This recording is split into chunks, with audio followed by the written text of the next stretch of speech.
Demi nyelamatin orang tua gue, perusahaan kami nyaris bangkrut. Akhirnya CEO cewek yang buta terpaksa nikah kontrak dadakan sama gue. Tapi di hari ketiga setelah dia bisa melihat lagi, si mantan cinta pertamanya yang dulu ngebuang dia gara-gara buta, tiba-tiba telepon sambil nangis kejer.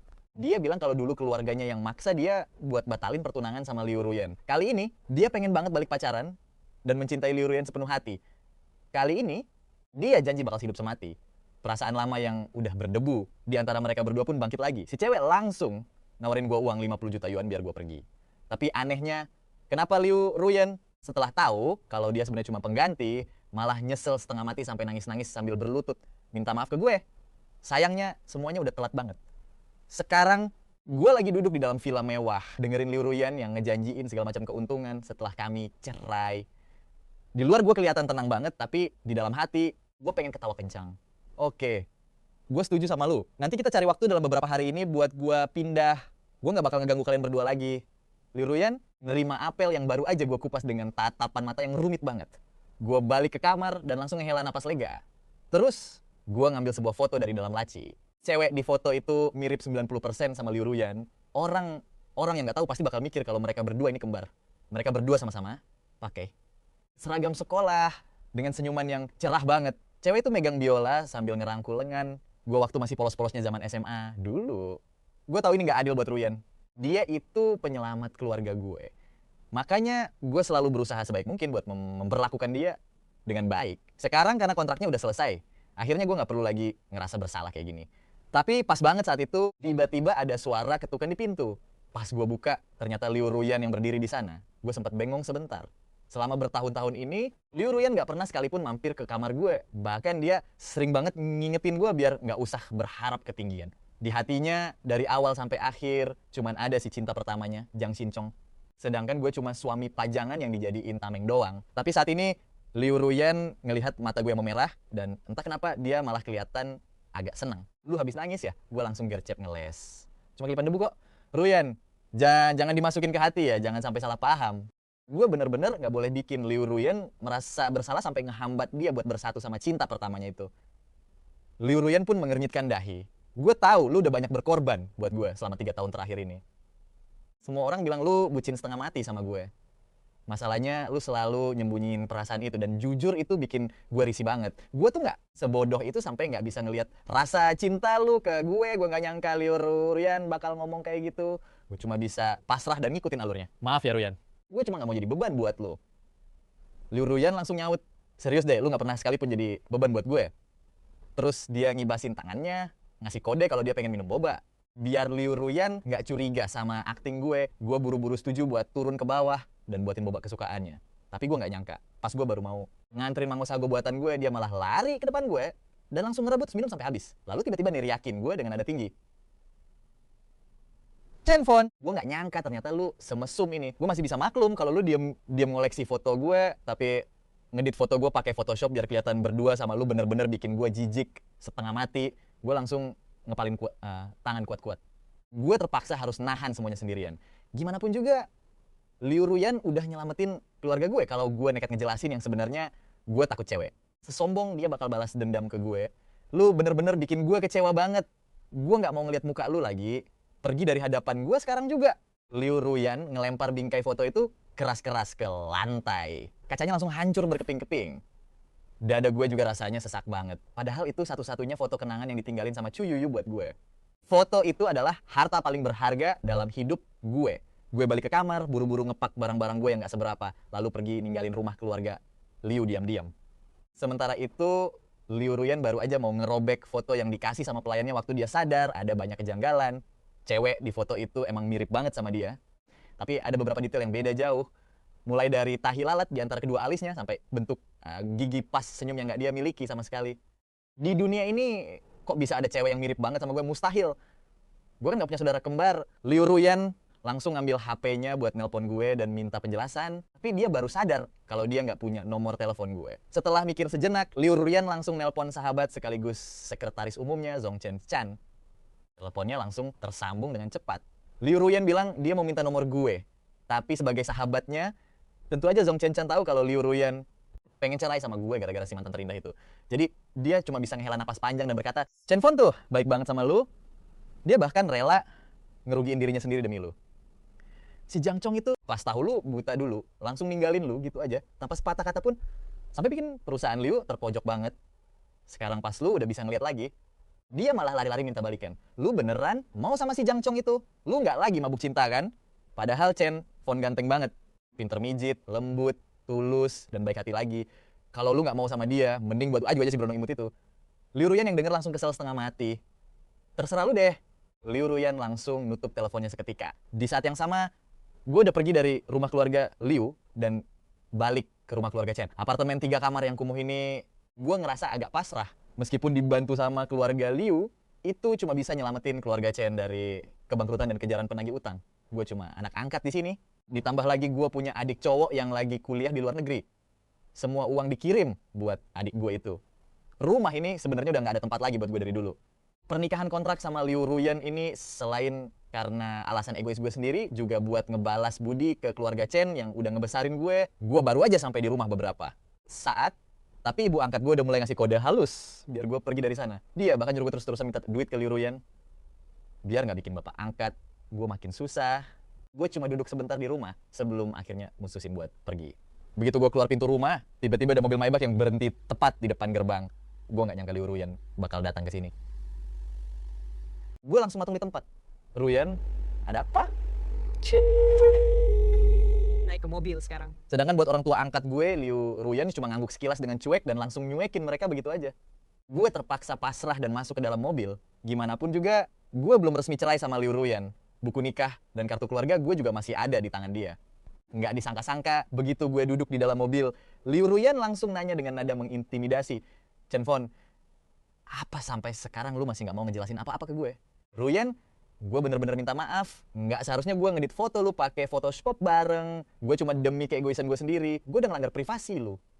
Cari waktu luang, terus kita urus perceraian kita. Terus KTP sama kartu keluarga aku, tolong balikin. Aku nggak bakal muncul lagi di hidup kamu. Liu Ruyan emosi banget, napasnya langsung memburu. Oh, dia udah angkat tangan kayak mau nampar gue, tapi untungnya logika dia masih jalan. Jadi dia nahan diri. Chen Fan, lu pikir gue bodoh? Semalam gue emang lagi emosi, makanya nggak ngeh. Sekarang, lu masih mau ngeles kalau foto ini hasil editan? Gue udah suruh orang buat meriksa. Foto ini setidaknya udah berumur 7-8 tahun. Nggak ada editan sama sekali. Sebenarnya, siapa cewek berambut pirang ini? Kenapa dia bisa mirip banget sama gue? Sialan. Hal yang paling pengen gue hindari, akhirnya kejadian juga. Pas lihat gue cuma diam, Liu Ruyan langsung ngangguk. Oke, lu nggak mau ngomong kan? Lu pikir gue nggak bisa nyari tahu sendiri? Jangan bikin keadaan jadi makin runyam. Namanya Chu Yuyu. Dia teman gue. Karena suatu alasan kami udah lama putus kontak. Aku cuma nggak mau kamu mikir yang aneh-aneh. Makanya aku nggak jujur. Gue tahu betul dengan kemampuan yang dimiliki Liu Ruyan, dia pasti bisa menyelidiki identitas asli Chu Yuyu. Kalau sampai itu terjadi, masalahnya pasti bakal makin gede. Liu Ruyan menggumamkan nama itu. Sambil menatap foto ini, kamu kelihatan berharga banget nyimpen foto ini.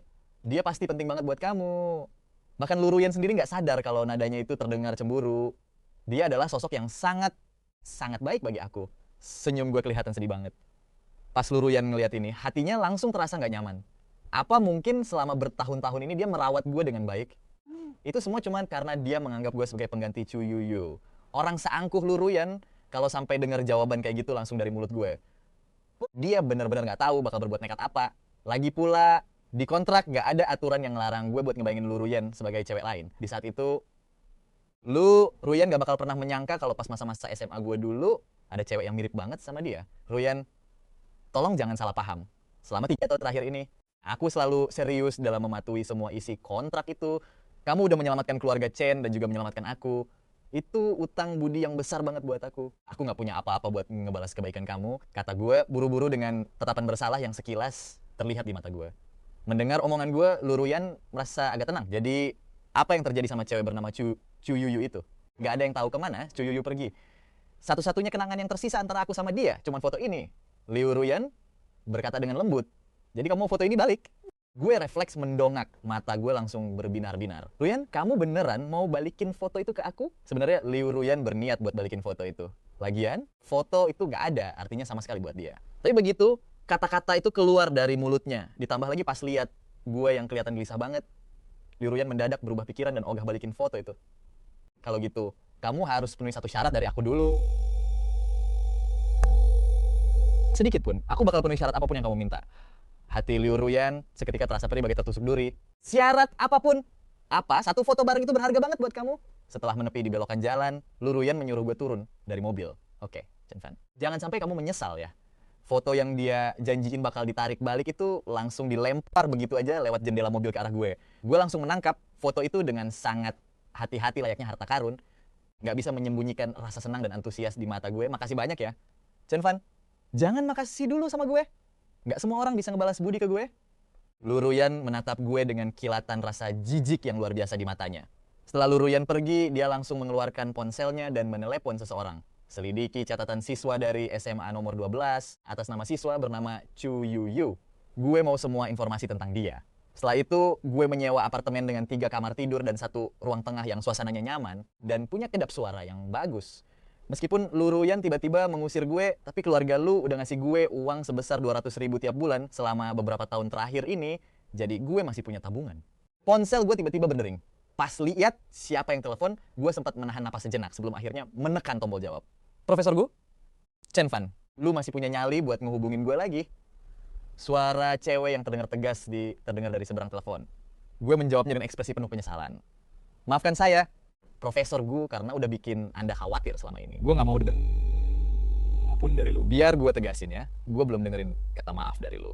Suara Gu Yui terdengar agak dingin. Dia adalah profesor musik gue pas kuliah dulu. Gu Yui dulunya perhatian banget sama gue, bahkan dia sampai menentang pendapat semua orang demi gue. Dia ngasih gue satu-satunya kuota jalur masuk langsung ke Konservatorium Musik Saint Paul. Dia bahkan rela datang langsung ke rumah gue buat ngebujuk gue kuliah di luar negeri. Bahkan bilang kalau keluarga Chen nggak sanggup bayar, dia sendiri yang bakal mendanai kuliah gue di sana. Tapi sayangnya demi membalas budi, gue malah milih buat nolak kesempatan itu. Gu Yui marah besar sampai dia memblokir semua kontak gue. Begitu kontraknya berakhir, gue pengen main piano lagi. Makanya gue sempat bimbang lama banget sebelumnya memberanikan diri buat ngehubungin mentor gue ini. Saya masih pengen main piano lagi. Apakah saya masih punya kesempatan itu? Besok pagi, jam 10 gue terbang ke ibu kota, jemput gue di bandara Chen Fan. Ini kesempatan terakhir loh. Gue langsung terpaku seketika. Gak nyangka kalau dosen gue bakal datang langsung menemui gue. Gue cuma gak mau ngeliat seorang jenius kayak lu menyerah gitu aja.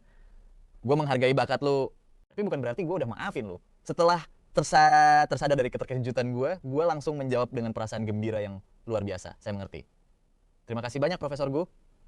Keesokan harinya, gue pergi ke gerbang VIP bandara buat menjemput Profesor Gu tepat waktu sesuai janji. Sang profesor mengirim pesan singkat kalau dia harus ke toilet dulu dan menyuruh gue nunggu 10 menit.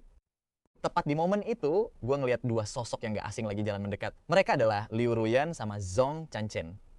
Chen Fan, kok lu ada di sini? Zhong Chanchen menatap gue dengan heran. Chanchen, Ruyan, kebetulan banget ya. Gue di sini lagi jemput orang kok. Setelah meluruskan kesalahpahaman tentang alasan kehadiran gue di sana dengan Liu Ruyan, beban di dalam hati gue rasanya udah gak seberat sebelumnya. Chen Fan, lu gak lagi ngebuntutin gue kan? Liu Ruyan menatap gue dengan penuh selidik. Gue langsung membantahnya dengan tegas. Tentu aja enggak, Ruyan. Aku nggak lagi ngebuntutin kamu kok. Aku bahkan nggak tahu kalau hari ini kamu mau ke bandara. Bener banget ya, Nyen. Sifat si Chen Fan kan emang kayak gitu. Masa lu masih belum kenal dia juga sampai sekarang? Jangan asal nuduh dia dong. Zhong Chanchen langsung pasang badan buat membela gue. Tiba-tiba dari kejauhan, sesosok bayangan langsung berlari kencang dan memeluk erat Liu Ruyan. Aku kangen banget sama kamu. Akhirnya aku bisa kembali ke sisi kamu lagi. Again, jangan kayak gini. Banyak orang yang liatin tahu. Bisa ngeliat Jung In-chong lagi, bikin Liu Ruyan ngerasa seneng banget. Tapi nggak lama kemudian, kesadaran dia pulih kembali. Liu Ruyan diam-diam mengerutkan dahinya sedikit dan langsung melepaskan diri dari pelukan Jung In-chong. Soalnya saat ini Liu Ruyan statusnya masih istri orang, belum resmi cerai sama gue, dan dia juga baru aja pulih dari kebutaan, serta mengambil alih kembali perusahaan lu. Ada banyak banget pasang mata yang lagi ngawasain dia sekarang. Dan yang paling penting, gue masih ada di sini. Padahal jelas-jelas dia sendiri yang minta cerai duluan. Tapi di momen ini, secara nggak sadar, Liu Ruyan nggak mau kalau gue sampai pas ngelihat dia mesra-mesraan sama Jung Chong. Tatapan mata Jung Chong langsung menggelap. Cuy, Liu Ruyan buru-buru ngelepasin diri. Padahal kalau dulu kejadian kayak gini nggak bakal pernah terjadi. Tiba-tiba Jung Juong ngelihat gue dan teriak kaget. Ngapain lo di sini? Jangan bilang lo ngintilin Yan ke sini. Liu Ruyan langsung ngasih tatapan curiga ke gue. Ya wajar sih. Kelakuan nguntit gue emang udah kelewatan. Kepala gue rasanya mau pecah banget. Dunia emang sempit banget buat para musuh. Pas gue mau ngambil HP buat jelasin, tiba-tiba ada suara Chen Fan. Udah nunggu lama ya.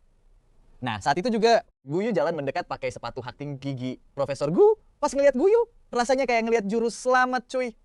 Gue langsung maju buat nyambut dia. Pas ngeliat gue jalan ke arahnya, Guyu sempat bengong bentar. Chen Fan kelihatan jauh lebih dewasa dibanding 3 tahun lalu. Aura polosnya hilang, bikin dia kelihatan makin karismatik. Profesor Gu, biar saya bantu bawain koper Anda. Gue tahu Guyu masih marah, makanya gue harus cari muka. Guyu ngelirik gue tajam seolah bilang, awas aja kalau berani kabur lagi, habis kamu. Nyerah sama ancaman Guyu, gue cuma bisa senyum tipis. Oke, Chen Fan, dia siapa? Pas ngelihat Guyu ngomong akrab banget sama gue, Zhang Yan langsung kelihatan nggak senang. Zhang Qianqian sendiri nggak tahu kenapa dia ngerasa kesel begini. Padahal dia kan sahabatnya sendiri. Biar gue kenalin ya. Beliau adalah asisten profesor di Konservatorium Musik Huaxia, Guyu, sekaligus mentor gue di sana. Gue berencana buat balik lagi ke dunia piano sekarang dan pengen melanjutin belajar di bawah bimbingan Profesor Gu. Denger ini, hati Zhang Qianqian makin terasa nyesek. Apalagi pas tahu gue mau belajar lagi sama Guyu. Bukannya itu artinya mereka bakal sering berduaan. Luruyan kan udah punya Jung Chong dan berencana cerai sama Chen Fan. Tapi masa rela ngebiarin cewek lain dapetin cowok sebaik ini? Zhang Qianqian bener-bener nggak rela. Kamu bisa main piano? Kenapa aku nggak pernah dengar kamu main? Jantung Luruyan langsung berdegup kencang. Dia tiba-tiba sadar kalau selama ini nggak pernah coba buat ngertiin gue. 3 tahun belakangan ini aku sibuk banget, nggak mau keganggu fokusnya. Gue cuma bisa ngejawab sambil senyum getir. Di momen ini Luruyan ngerasa kayak kena tampar keras di mukanya. Rasanya panas banget. Dia pikir gue ngikutin dia ke bandara. Tapi ternyata gue beneran kesini cuma buat jemput orang. Tapi yang nggak gue sangka, profesor gue ternyata kenal sama Luruyan. Katanya mereka sempat ketemu beberapa kali di pesta. Ya wajar sih, mereka berdua kan sama-sama dari keluarga kaya raya. Yan, ayo pergi, jangan di sini lagi. Karena dicuekin Jung Xianchong ngerasa kesel setengah mati. Rasanya semua perhatian orang-orang malah tertuju ke gue. Padahal jelas-jelas hari ini harusnya Jung Xianchong yang jadi tokoh utamanya. Guyu malah makin kaget lagi. Jadi cowok ini pasti Jung Xianchong. Dulu pas Luruyan buta, keluarga Jung langsung mutusin hubungan secepat kilat. Bikin perusahaan Liu bener-bener kehilangan muka. Sekarang pas mata Luruyan udah sembuh, dia malah balikan sama Jung Xianchong. Hubungan mereka ribet banget. Sampai bikin pusing kepala. Profesor Gu, kita juga harus pergi sekarang. Gue nggak mau jadi obat nyamuk di antara Luyan dan Jung Xianchong di sini. Luruyan cuma bisa natap kepergian gue dan Guyu. Bibirnya gemetar mau ngomong sesuatu, tapi akhirnya nggak ada satu kata pun yang keluar. Jung Xianchong sadar kalau pandangan Luruyan beralih ke gue lagi. Dia menyipitkan matanya, memancarkan aura yang berbahaya. Yan, aku ngerasa Chen Fan aneh banget deh. Jangan-jangan cowok ini punya kelainan suka jadi pengganggu atau pengintip ya. Tadi dia sengaja banget bertahan di sini dan gak mau pergi. Jung Xianchong sengaja ngomong keras-keras biar kedengeran sama gue. Jung Xianchong, lo keterlaluan banget ya. Lo bahkan belum minta maaf karena udah salah paham sama Chen Fan tadi. Dan sekarang lo berani-beraninya fitnah dia. Iya. Muka Zhang Qianqian memerah saking marahnya. Dia nggak pernah nemuin orang yang mukanya setebal dan saya nggak tahu malu ini. Dulu, tanpa penjelasan apa-apa, dia tiba-tiba ninggalin Luruyan gitu aja. Orang yang bikin perusahaan Liu terjerat skandal besar itu ya, Jung Xianchong ini. Selama 3 tahun, paling menyakitkan dan sulit buat Luruyan. Justru Chen Fan yang selalu ada di sisinya, ngebantu dia ngelewatin semuanya perlahan-lahan. Sekarang, dia dengan nggak tahu malunya ngerayu Luruyan lagi. Si cewek bucin bodoh itu mending cepetan cerai aja dari dia. Lagian, Luruyan dan Chen Fan emang cuma nikah kontrak. Tapi apa hak Jung Xianchong buat ngehina Chen Fan? Omongan itu tentu aja kedengeran sama Guyu. Dia pun penasaran dan langsung noleh ke arah gue. Kenapa Jung Xianchong kayaknya dendam banget sama kamu? Profesor Gu, kita ngobrol pas udah pergi aja ya. Pikiran saya lagi agak kosong sekarang. Gue nggak pernah nganggap diri gue saingan cinta khayalan Jung Xianchong. Gue juga nggak pernah berkhayal bakal ada apa-apa sama Luyan. Di hati gue, Luyan cuma pengganti Chu Yushu dan lebih tepatnya adalah juru selamat gue, Jung Xianchong. Natap Zhang Qianqian dengan sangat nggak puas. Sebagai sahabatnya, Luyan, apa lo nggak tahu gimana perasaan gue dan Luyan yang sebenarnya? Udah, Qianqian, Xianchong nggak bermaksud begitu kok. Luyan ngelihat orang-orang di sekitar mulai ngeliatin mereka dan langsung berusaha menengahi. Aku tahu Chen Fan yang udah bantu nyembuhin mata kamu. Dia juga yang selalu nemenin kamu selama 3 tahun penderitaan ini. Sekarang aku udah balik, aku bakal perlakuin kamu dengan baik. Jung Xianchong yang ngelihat situasi langsung melembutkan suaranya buat ngerayu dia. Lagi pula aku punya misi yang sangat penting kali ini. Aku udah kembali dan kali ini aku nggak boleh salah langkah. Di sisi lain, setelah gua dan Guyu masuk ke mobil, dia langsung merintahin gue kayak seorang ratu buat pergi ke rumahnya dan main piano. Dia pengen lihat sejauh mana kemampuan gue sekarang. Di tengah jalan, Guyu akhirnya nggak bisa nahan diri lagi dan natap gue dengan tatapan menyelidik. Sebenarnya apa hubungan kamu sama Luruyan? Gue nggak ada niatan buat nyembunyiin ini. Lagi pula kita udah saling kenal bertahun-tahun, dia pasti bakal langsung tahu kalau gue bohong. Selain itu, cepat atau lambat dia juga pasti bakal tahu. Profesor Gu 3 tahun lalu saya ngelepasin kesempatan buat masuk ke Akademi Musik Saint Paul. Itu semua demi nikahin Ruyan. Guyu langsung shock berat dan gak bisa ngomong apa-apa. Dia pernah dengar kabar kalau Ruyan emang udah nikah, tapi dia nggak pernah nyangka kalau suaminya itu ternyata gue. Terus jakun gue naik turun perlahan, dan gue cuma bisa senyum kepaksa. Aku dan Ruyan bakal segera cerai kok. Sekarang dia mau sama siapapun, itu hak bebas dia. Aku nggak punya hak buat ikut campur. Soal alasan perceraiannya, maaf saya nggak bisa cerita sekarang, Profesor. Guyu bener-bener nggak bisa pikir, Ruyan yang terkenal sangat angkuh, cewek anggun dan terhormat kayak gitu, malah milih balik lagi sama cowok bajingan yang pernah campakin dia. Profesor Gu, saya bisa ngertiin pilihannya kok. Asalkan dia merasa pilihan ini bisa bikin dia bahagia, itu udah cukup. Lagi pula, saya juga punya sosok white moonlight di hati saya. Seseorang yang saya cintai tapi nggak bisa saya miliki.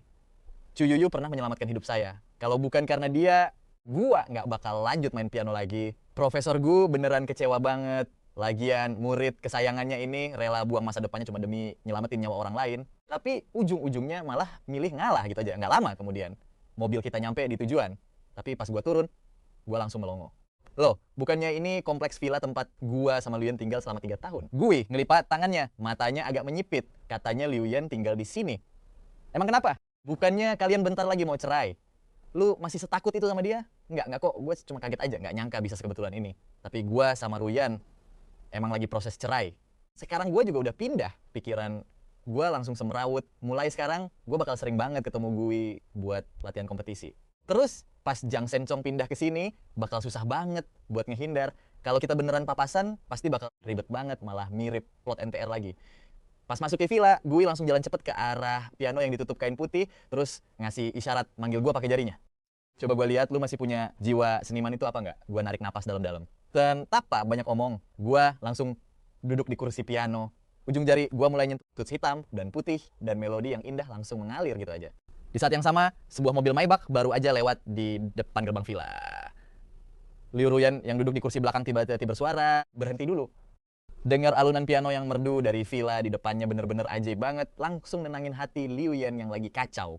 Liu Yan tiba-tiba inget masa-masa 3 tahun, pas dia buta. Dulu gua yang bantu dia buat terbuka, sampai akhirnya dia mulai punya harapan lagi. Bahkan sampai mau diajak jalan-jalan di kompleks villa pribadi ini. Dia nggak takut lagi interaksi sama orang lain, dan tiap denger gue cerita soal hal-hal sepele sehari-hari, dia ngerasa kedamaian yang belum pernah dia rasain sebelumnya. Liu Ruyan penasaran banget siapa pemilik villa ini. Alunan piano yang dimainin orang itu punya daya tarik magis yang bisa nenangin rasa cemas dan kacau di hatinya. Tapi pas dia telepon kantor pengelola buat nanya, dia baru tahu kalau villa ini ternyata punya Gui. Jadi apa orang yang mainin piano di dalam itu Chen Fan? Liu Yan nutup teleponnya dengan perasaan campur aduk. Pas ngebayangin momen gue berdiri bareng gue di bandara, dia langsung ngerasa kesel sendiri tanpa alasan. Lagunya selesai. Gue masih merem bener-bener nikmatin lagu Moonlight Sonata karya Beethoven yang baru aja gue mainin. Untung aja jiwa bermusik lu belum hilang. Ada rasa obsesi di permainan lu tadi. Obsesi ini yang bisa nyeret pendengar masuk ke dalam musik lu. Perjalanan pulang gue beneran gak sia-sia. Gue langsung kelihatan seneng banget pas denger pujian dari profesor gue. Yang artinya gue lolos tes. Makasih banyak, Profesor. Gua nggak bakal ngecewain ekspektasi profesor. Guyui senyum sambil geleng-geleng kepala, terus ngelihat sekeliling.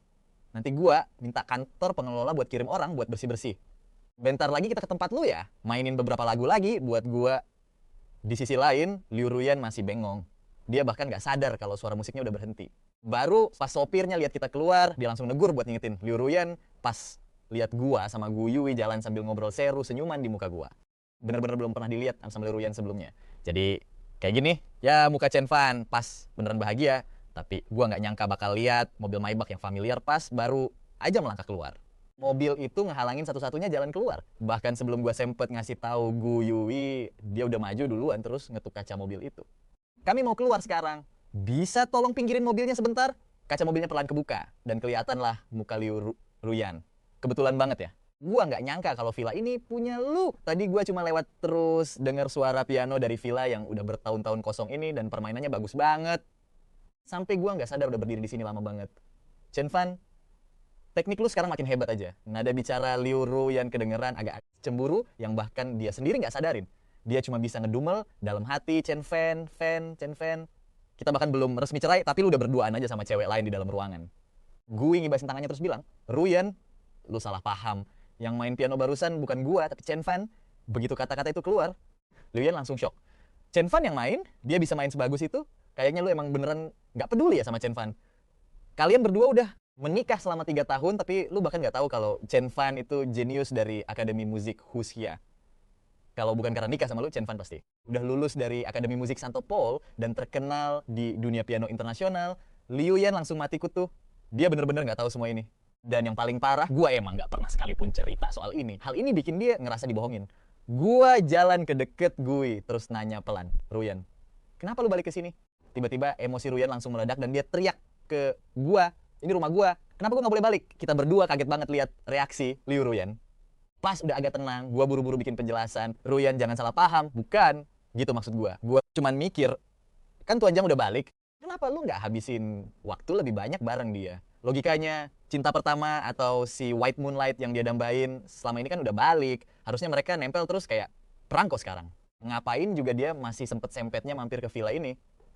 Chen Fan, lu seneng banget ya diselingkuhin. Jangan lupa status lu sekarang. Lu itu suami gua tapi malah berduaan sama cewek lain. Segitu gak sabarnya lu. Liu Yan sendiri nggak sadar sama apa yang diucapinnya. Dia cuma ngerasa amarahnya meluap-luap. Dan dia bener-bener nggak bisa kontrol emosinya. Gua sendiri lama-lama ikutan kesel. Jelas-jelas dia yang ngebet mau cerai, dan yang asik-asik bareng White Moonlight-nya itu dia, bukan gua. Selain itu, hubungan kita kan cuma nikah kontrak. Gue langsung mengkerutkan dahi. Ruyan, denger-denger lu sama Chen Fan udah mulai proses cerai ya? Lu nggak takut Jang Senchong bakal sakit hati kalau denger lu ngomong kayak begini? Begitu nama si White Moonlight disebut, emosi Liu Yan mulai agak reda. Chen Fan, ikut gua balik sekarang. Kenapa selama 3 tahun pernikahan kita, lu nggak pernah sekalipun mainin piano buat gua sampai bikin gua kelihatan kayak orang bego? Gua menggelengkan kepala. Gua harus pergi latihan bareng Profesor Gu sekarang. Kalau ada apa-apa, kita obrolin ntar malam aja. Liu Ruyan langsung tertegun. Ini pertama kalinya. Gua nolak mentah-mentah permintaannya. Di saat yang sama, ada rasa sesak dan pahit yang nggak bisa dijelasin muncul di lubuk hatinya. Liu Ruyan nggak mau orang lain lihat mukanya yang lagi kacau. Jadi dia langsung minta sopirnya buat nutup kaca mobil dan jalan pulang. Habis itu gua sama Gui langsung pergi ninggalin kompleks villa. Pas emosi gue udah agak reda. Gue ngerasa sikap gue ke Liu Yan barusan agak keterlaluan. Bukan cuma karena Liu Yan pernah nyelamatin keluarga Chen. Tapi yang lebih penting, buku nikah gue sama duit 10 juta rupiah sisanya ada di tangan Liu Ruyan. Gu Yuwei di sebelah gue tiba-tiba natap gue dan nanya, lu sama Liu Ruyan udah nikah 3 tahun kan? Apa lu beneran gak pernah sekalipun main piano buat dia? Gue jawab aja kalau di villa Liu Ruyan emang gak ada piano sama sekali. Kayaknya si Tuan Jiang dulu pernah bikin Ruyan baper parah lewat permainan piano lagu Romeo and Juliet. Pas Ruyan buta, keluarga Jiang langsung batalin pertunangan sepihak, bikin Ruyan ngamuk, dan ngancurin semua piano di rumahnya. Lagian, waktu itu dia nggak bisa ngelihat dan emosinya labil parah. Gara-gara sibuk ngerawat dia, gue beneran nggak punya waktu luang buat hal lain. Gu Yuwei akhirnya paham situasinya dan cuma bisa geleng-geleng kepala. Menurut dia, Liu Ruyan sama Jiang Cheng mau balikan itu nggak bakal disetujui sama keluarga Liu semudah itu. Gue cuma bisa ngangguk pelan. Ini jalan yang dipilih Liu Ruyan sendiri, jadi nggak ada waktu buat nyesel. Sebagai orang luar yang terseret di dalamnya, gue nggak punya hak buat ikut campur soal obsesi sama cinta pertama masing-masing. Gue sama Liu Ruyan tuh 11-12, nggak ada yang lebih mending. Sementara itu, Liu Ruyan lagi berdiri di depan jendela kaca besar ruang kerjanya sambil ngegoyangin segelas anggur merah. Tatapannya kosong, natap keluar jendela. Udah larut banget. Mereka pasti udah kelar latihan kan? Tapi mereka kemana sih? Apa mereka pergi makan bareng? Atau malah nginep di luar? Apa mereka nggak bakal pulang malam ini? Makin dipikirin, pikiran Liu Ruyan makin kacau. Dia sendiri nggak tahu kenapa dia peduli banget sama kemana gua pergi bareng Gu Yuwei. Padahal jelas-jelas dia udah nentuin pilihannya sendiri. Tiba-tiba HP-nya bunyi. Jantung Liu Ruyan langsung deg-degan karena ngira gua yang telepon. Makanya dia buru-buru ngecek. Tapi pas tahu yang telepon itu Jiang Cheng, rasa senang di hatinya langsung ambiar setengah. Akhirnya dia angkat juga teleponnya. Ada apa? Jiang Cheng, Ruyan, gue baru aja bikin kue Black Forest sendiri nih. Dulu kan ini kesukaan lu. Sekarang gue lagi jalan ke rumah lu ya. Begitu masa lalu disebut, tatapan mata Liu Ruyan langsung melembut. Kalau bukan karena perhatian Jiang Cheng dulu dan semua kenangan manis mereka, mana mungkin Liu Ruyan yang udah dibuang mentah-mentah masih susah buat move on. Tapi Jiang Cheng, kayaknya lu gak usah kesini deh. Di dalam mobil, ekspresi penuh cinta di wajah Jiang Cheng langsung membeku. Kenapa Ruyan? Apa di hati lu udah ada cowok lain? Ngomong apaan sih lu? Jiang Cheng, jangan lupa ya, gue tuh belum resmi cerai. Kalau lu ke rumah gue sekarang, Gimana kalau ketahuan wartawan? Kalau gitu, gue mampir sebentar aja, Ruyan. Gue cuma mau ngeliat lu makan kue buatan gue ini kok. Lagi pula, hari ini kan hari pertama Jiang Cheng balik ke sini. Karena permintaannya nggak terlalu aneh-aneh, Liu Ruyan sempat diem sebentar. Sebelum akhirnya bilang, ya udah, boleh. Pas abis nutup telepon dari Jiang Cheng, Liu Ruyan nggak sengaja ngelihat gue sama Gu Yue baru balik ke villa sebelah. Dalam sekejap, urusan Jiang Cheng langsung hilang dari kepalanya. Gue parkirin mobil dengan tenang di garasi. Pas nengok ternyata Gu Yue udah ketiduran. Ya wajar sih lagian. Dia baru aja turun dari pesawat, terus langsung latihan bareng gue seharian penuh. Gue gak tega buat bangunin dia. Jadi gue cuma nungguin dengan tenang di dalam mobil. Pas gue sendiri udah mulai ngantuk dan hampir merem, tiba-tiba ada yang ngetok kaca mobil. Pas gue lihat, ternyata asisten rumah tangga keluarga Liu. Dia bilang Nona Liu nyariin gue buat ngomongin sesuatu. Gue nggak punya pilihan lain. Sebenarnya gue agak males sih. Tapi setelah bangunin Gu Yue dan nganter dia masuk ke villa, gue pun ngikutin asisten rumah tangga itu ke rumah keluarga Liu. Begitu gue masuk, gue ngelihat Liu Ruyan lagi duduk di sofa sambil nikmatin anggur merah. Pipinya kelihatan merah merona, tanda kalau dia udah minum lumayan banyak. Pas Liu Ruyan ngelihat gue masuk, dia langsung naruh gelasnya, lalu mata indahnya natap tajam ke arah gue.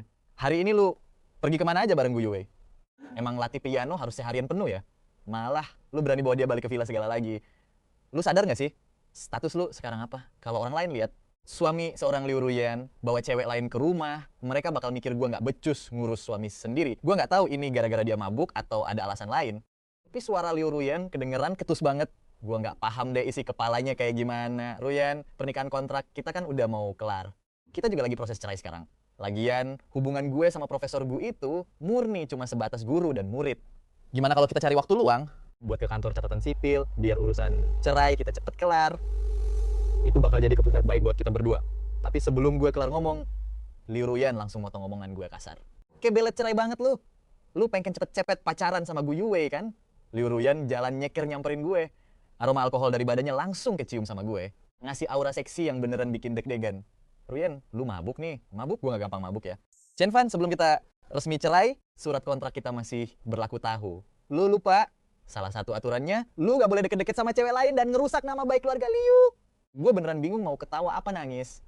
Double standard banget nih cewek. Liu Ruyan jelas-jelas lagi teler berat sekarang. Jadi percuma banget kalau gue jelasin panjang lebar ke dia. Mending gue iyain aja biar cepet kelar. Iya, gue yang salah. Ruyan, udah ya, jangan minum lagi. 3 tahun hidup bareng, dia bikin gue paham cara ngejinakin emosinya. Gue tahu banget cara ngebujuk dia biar emosinya cepet adem. Berkat bujukan maut gue, Liu Ruyan perlahan mulai tenang dan kesadarannya mulai balik banyak. Tiba-tiba dia malah ngomong sesuatu yang bikin gue kaget. Chen Fan, gimana kalau lu balik tinggal di sini lagi? Padahal tadinya gue mikir dia udah agak tenang. Jadi gue bisa lanjut bahas soal cerai. Tapi begitu dia buka mulut, gue langsung matung di tempat.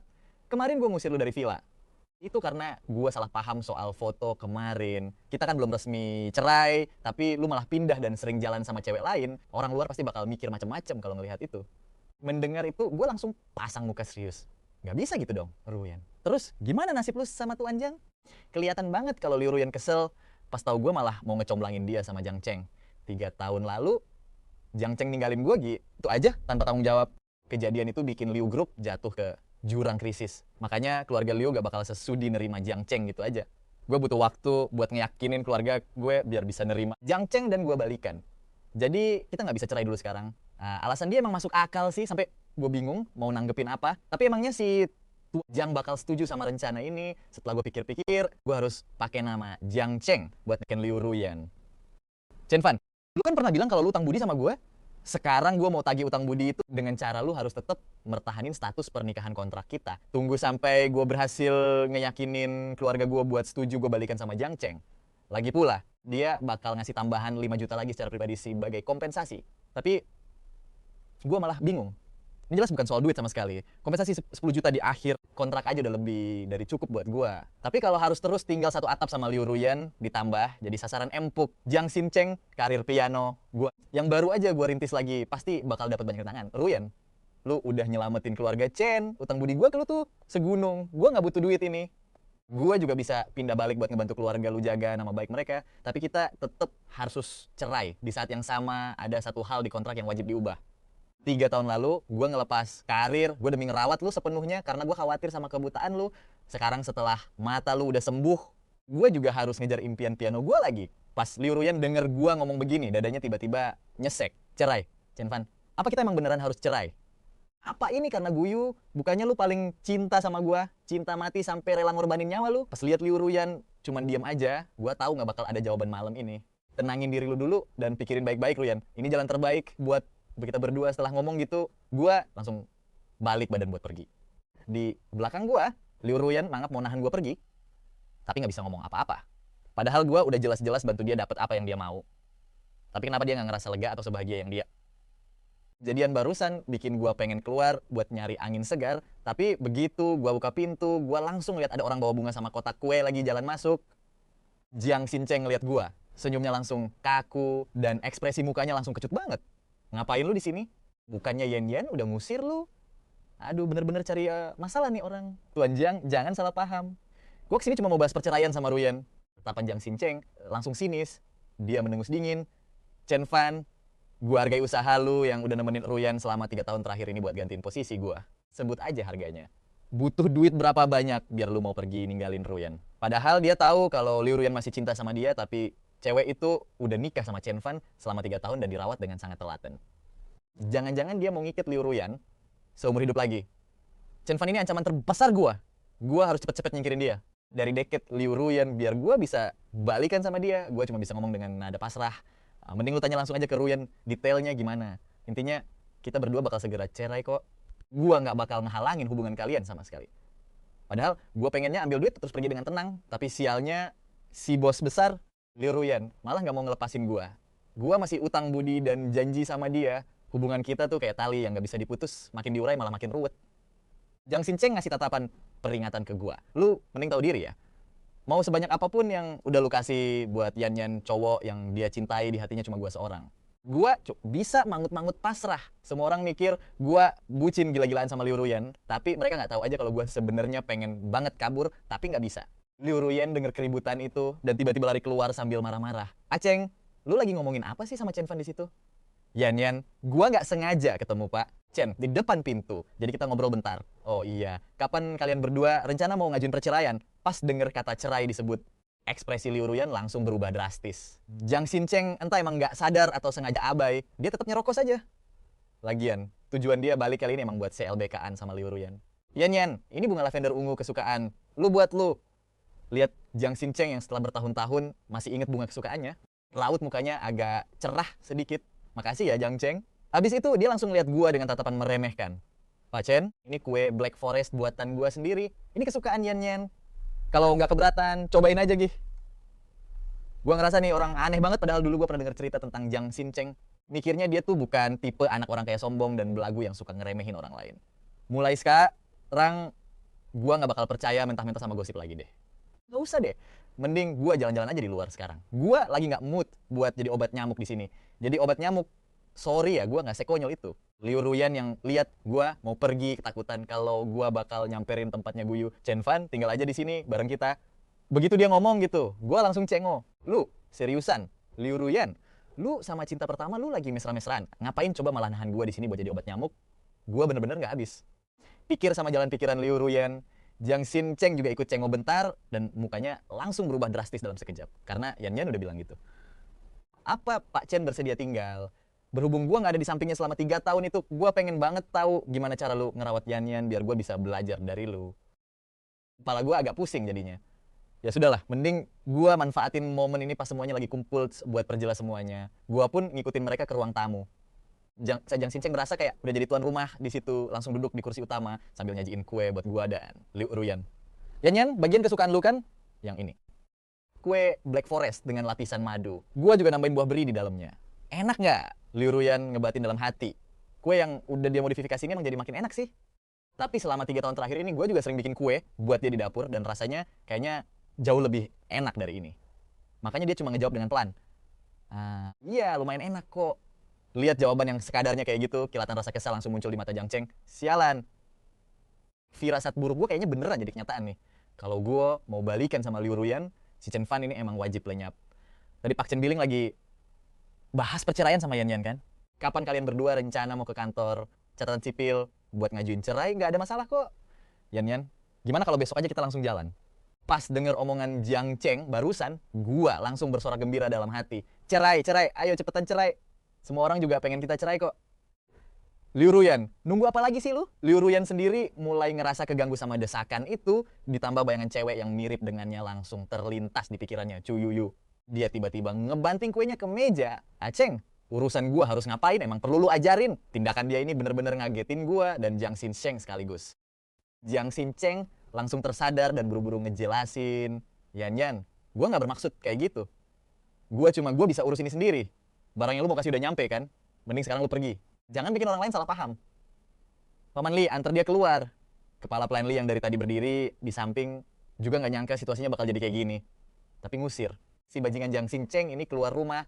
Emang udah jadi impian Paman Li dari lama. Sekarang dapat perintah langsung dari Liu Ruyan. Paman Li jelas seneng banget buat ngelakuinnya. Pak Jiang, emosi nona lu lagi nggak stabil sekarang. Mending bapak balik lagi lain hari. Jiang Zhenchong pun pergi dengan muka merah pada menahan amarah. Dia pikir dia tuh bos besar di rumah ini. Tapi dalam sekejap mata, dia malah jadi badut dan bener-bener malu-maluin di depan gue. Setelah Jiang Zhenchong pergi, gue bener-bener nggak bisa nahan lagi dan bilang, Ruyan, soal perceraian kita, kamu harus pikirin baik-baik. Jangan sampai ini ganggu hubungan kamu sama Mr. Jung. Liu Ruyan langsung melotot ke arah gue.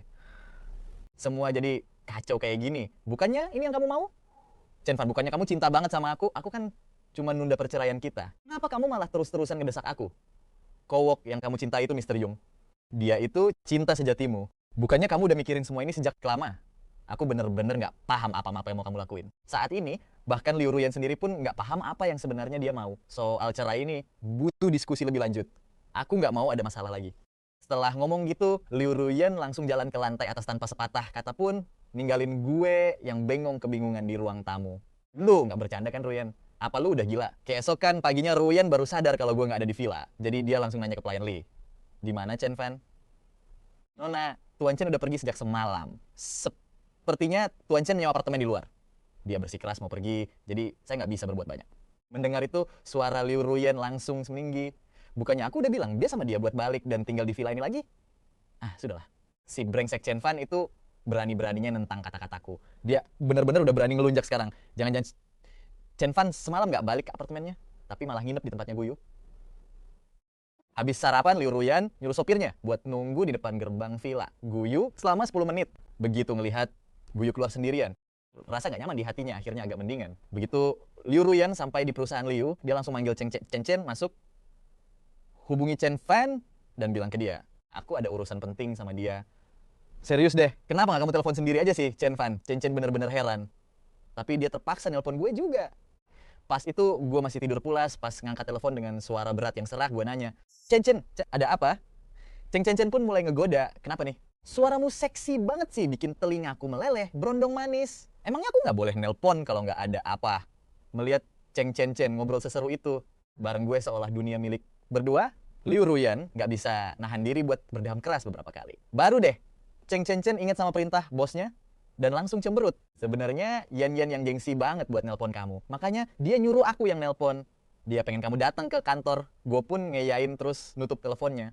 Lagi pula, semalam gue udah buletin tekad. Kalau dia masih mau jadiin gue tameng, kita harus cerai dulu. Kalau agak ada yang perlu dibahas lagi. Di sisi lain, Chen cuek aja sama tatapan mata Liu Ruyan yang kayak mau ngebunuh orang. Yan, kamu kan udah milih buat balikan sama Jiang Zhenchong. Bukannya kamu emang pengen cerai sama Chen Fan?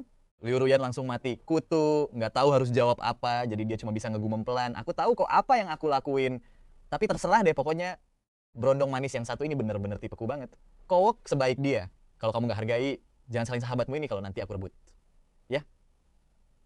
Mendingan buat aku daripada jatuh ke tangan cewek lain yang nggak jelas. Setelah ngomong gitu, Chen langsung keluar dari ruangan, ninggalin Liu Ruyan sendirian dengan hati yang makin gelisah. Dia tahu bener dalam hatinya kalau sahabatnya itu nggak lagi main-main, walaupun biasanya dia suka bercanda, tapi kalau udah soal asmara, dia sebenarnya jauh lebih serius daripada dirinya. Begitu. Gue sampai di lobi perusahaan Liu, gue langsung nelpon Chen buat ngabarin kalau gue udah sampai dan minta dia buat turun jemput gue ke atas. Nggak lama kemudian, gue melihat Chen dengan stocking hitamnya muncul di depan mata. Gue bisa ngelihat binar kegembiraan di matanya dan refleks ngerasa agak aneh. Jangan-jangan ini jebakan? Melihat Chen terus melototin gue jadi agak salting. Emangnya ada sesuatu ya di mukaku? Nggak kok, Chen Fan. Aku cuma ngerasa kamu sekarang kelihatan jauh lebih ganteng aja. Padahal aku pikir setelah cerai dari Yan, kamu bakal hancur lebur, Tapi ternyata kamu malah kelihatan segar gini. Menanggapi perhatian dari Cheng Chen Chen, gue cuma bisa senyum tipis. Setiap orang punya pilihannya masing-masing. Aku menghormati dan selalu mendoakan yang terbaik buat Ruyen. Semua orang kiranya gue cinta mati sama Liu Ruyen sampai kayak orang gila. Siapa sangka kalau sebenarnya gue sama sekali nggak punya perasaan lagi. Makanya gue bisa kelihatan sesantai dan sebebas ini sekarang. Cheng Chen Chen pun nanya ke gue dengan hati-hati. Chen, Fan, apa setelah cerai dari Yan Yan, kamu bakal jadian sama Profesor Guyu? Gue cuma bisa ketawa pasrah dengernya. Chen Chen, Profesor Guyu itu guruku sendiri. Sama kayak Ruyen, dia juga udah berjasa besar banget dalam hidupku. Jangan mikir yang aneh-aneh deh. Dalam hati gue membatin, saat ini gue cuma pengen ngelanjutin mimpi gue yang sempat tertunda 3 tahun lalu sebagai pianis dan naik ke puncak tertinggi dunia biar semua orang bisa melihatnya, biar Chuyuyu bisa melihat kalau selama dia masih hidup, dia bakal tahu kalau gue selalu megang janji kita berdua. Setelah naik ke lantai atas, gue langsung menuju ruang kerja CEO sendirian. Begitu Liu Ruyan melihat gue, nadanya langsung berubah dingin dan menuntut. Chen Fan, bukannya aku udah beneran suruh pulang ke rumah? Kenapa semalam kamu malah pergi lagi? Gue baru aja mau buka mulut buat ngejelasin, tapi Liu Ruyan langsung motong omongan gue dengan nada ketus dan otoriter. Balikin apartemen itu. Mulai hari ini, kamu harus pindah balik ke villa. Kata-kata yang sama, gak mau aku ulangin buat kedua kalinya. Gue pun langsung ngepalin tangan erat-erat. Ruyan, soal ini, semalam aku udah jelasin semuanya dengan sangat gamblang. Aku bisa aja pindah balik, tapi kita harus resmi cerai dulu. Liu Ruyan melotot ke arah gue dengan tatapan shock. Dia bener-bener nggak percaya dengan apa yang baru aja didengarnya. Apa ini beneran Chen Fan yang dulu selalu nurut dan perhatian banget sama dia? Ruyan, aku nggak mau kejebak di antara kamu dan Mr. Jung lagi. Karena kamu udah nentuin pilihanmu sendiri, demi kebaikan kita bertiga, cerai adalah jalan terbaik yang kita punya. Mendengar gue ngomong gitu, emosi Liu Ruyan langsung meledak seketika dan dia berteriak, Chen Fan, jangan lupa kalau masa kontrak kita masih tersisa 2 tahun lagi. Kalau kamu berani ngelanggar perintahku sekarang, itu artinya kamu udah ingkar janji sama kontrak kerja kita. Aku punya hak penuh buat narik balik semua hal yang udah aku kasih ke kamu di momen ini. Gue dibuat cengang sekaligus mulai kesulut emosi. Gue belum pernah ngelihat Liu Ruyan sekacau ini sebelumnya. Kenapa sih dia keras kepala banget gak mau cerai sama gue? Malah sampai tega gunain kontrak kerja itu buat ngancem gue. Sebenarnya apa sih yang ada di isi kepalanya? Melihat gue yang cuma bisa terdiam membisu, Liu Ruyan pun sadar kalau reaksinya barusan terlalu berlebihan. Kayaknya dia emang udah nggak kuat lagi nahan rasa cemburu dan amarah di dadanya. Chen Fan, aku cuma nggak mau ada masalah baru lagi. Kita bisa aja cerai, tapi nggak sekarang. Anggap aja kali ini aku memohon sama kamu. Tolong, bisakah kamu pindah balik ke villa? Soal cerai bisa kita bahas nanti. Pokoknya bakal aku atur semuanya dengan baik. Dulu kamu pernah bilang kalau kamu berutang sebudi itu kan? Aku? Pas dia mungkin bakal ngebalas budi ini. Emosi gue pun perlahan mulai surut. Bagaimanapun juga, gue emang berutang budi besar sama Liu Ruyan, dan gue pantang jadi orang yang ingkar janji. Terlebih lagi, ini pertama kalinya dalam sejarah seorang Liu Ruyan sampai memohon-mohon kayak gini ke gue. Oke, aku bisa pindah balik lagi ke rumah dan aku juga bakal nunda perceraian Kitty, tapi syaratnya aku harus tetap karir sebagai pianis. Aku nggak bakal ngelepas apartemenku yang di luar dan kamu nggak boleh ikut campur urusan karirku lagi. Ini batas akhirku, nggak ada kompromi demi keluarga Chen atau demi balas budi apapun. Aku udah rela buang 3 tahun paling berharga dalam hidupku. Sekarang aku nggak mau buang waktu sedetik pun. Aku mau naik ke puncak dunia dan pakai musikku buat nemuin sosok White Moonlightku yang sesungguhnya. Ujung-ujungnya, Liu Ruyan terpaksa setuju sambil nahan geram. Padahal dia berat banget ngebiarin aku main piano lagi. Karena itu artinya aku bakal makin sering kontakan sama Gu Yui. Tapi aku nggak nyangka kalau tepat setelah aku pergi, info terbaru tentang Chuyuyu, gadis yang selama ini aku rindukan, langsung muncul di HP Liu Ruyan. Setelah keluar dari gedung Liu Corporation, aku langsung pergi ke konservatorium musik Hasa. Ngelihat pemandangan kampus yang udah nggak asing lagi di depan mataku rasanya. Kayak nostalgia banget, karena dulu aku juga pernah jadi bagian dari sini. Lagi mikirin apa sih? Suara Gu Yui tiba-tiba kedengeran dari belakangku. Aku langsung balik badan sambil ngegaruk tengkuk leherku yang gak gatal. Profesor Gu, kebetulan banget. Aku baru aja mau hubungin profesor. Gu Yui langsung nyibak, rambutnya santai, berusaha nyembunyiin sesuatu, yaitu bulir keringat di dahinya. Ternyata dia udah nungguin aku di gerbang sekolah dari pagi, takut kalau aku tiba-tiba ingkar janji dan kabur. Karena setelah 3 tahun berlalu, auraku gak pudar sama sekali, malah kelihatan makin mantap. Dia bertekad buat ngelatih aku secara langsung, biar jadi pianis kelas dunia dan bawa kejayaan buat Hasa. Jadi kamu nyesel gak? Kalau aja kamu gak ngebuang waktu 3 tahun itu, mungkin sekarang kamu udah berhasil ngeraih mimpimu. Gu Yui nanya sambil tersenyum ke arahku. Aku cuma ngebalas dengan senyuman tipis. Aku gak pernah nyesel sama apa yang udah terjadi. Profesor Gu, gak ada kata terlambat buat mulai lagi dari awal. Karena kalau profesor yang bimbing aku yakin pasti bisa. Pas aku sama Gu Yui lagi jalan-jalan santai sambil ngobrol seru di Konservatorium Musik Hasa, perpaduan cowok ganteng berbakat dan cewek cantik kayak kami berdua langsung jadi pusat perhatian orang-orang sekitar. Tapi setelah tahu kalau cewek di sebelahku ini adalah dosen mereka, beberapa adik kelas yang akrab sama Gu Yui langsung nyamperin kita dan ngeledekin, nanya apa aku ini pacarnya si ibu dosen. Pas Gu Yui baru aja mau ngejelasin, ya aku langsung senyum dan bilang, Dek, aku juga muridnya Profesor Gu kok. Bentar deh, kok kayaknya muka kakak familiar banget ya? Apa kakak ini Kak Chen Fan? Ya iyalah, familiar. Secara aku kan jenius piano paling gokil di angkatan tahun 2019. Begitu adik-adik kelas makin banyak yang ngumpul, pertanyaan mereka mulai makin aneh-aneh dan bikin aku bingung mau jawab apa. Kalau aku langsung balik badan dan pergi gitu aja. Rasanya bakal kelihatan sombong banget. Kan nggak enak juga. Akhirnya aku cuma bisa ngelirik Bu Yui buat minta tolong. Padahal dia malah asik nontonin kepanikanku. Oke, aku sama Chen Fan masih ada urusan penting.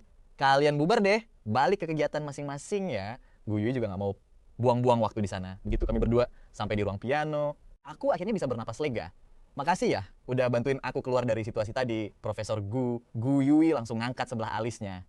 3 tahun nikah sama Luruyan, masa ngadepin situasi sekecil ini aja kamu nggak bisa? Aku nikah sama Ruyan cuma buat ngerawat dia kok. Di tempat rame kayak gitu, aku emang nggak perlu muncul. Lagian aku juga nggak bakal diizinin buat tampil. Di saat yang sama, Gu Yui ngelihat profil samping wajahku dan tiba-tiba teringat omongan murid-muridnya tadi yang ngecengin kita berdua cocok jadi pasangan. Kenapa tiba-tiba hatinya ngerasa agak seneng ya, Chen Fan? Kamu sama Luruyan sebenarnya udah cerai belum sih? Gu Yui tiba-tiba nanya gitu. Ada alasan di balik pertanyaan itu. Belum sih, aku agak kaget. Kenapa Gu Yui nanya begini ya? Apa dia khawatir karir pianoku bakal diganggu sama keluarga lu? Profesor Gu, tenang aja, aku udah tegasin ke Ruyan kalau dia gak boleh lagi ikut campur urusan karirku. Aku gak bakal pernah ngelepas piano demi siapapun atau apapun lagi. Demi wanita yang gak aku cintai, aku gak bakal ngecewain harapan Gu Yui lagi. Sudut bibir Gu Yui pun melengkung membentuk senyuman manis. Aku pegang omonganmu buat sekarang ya.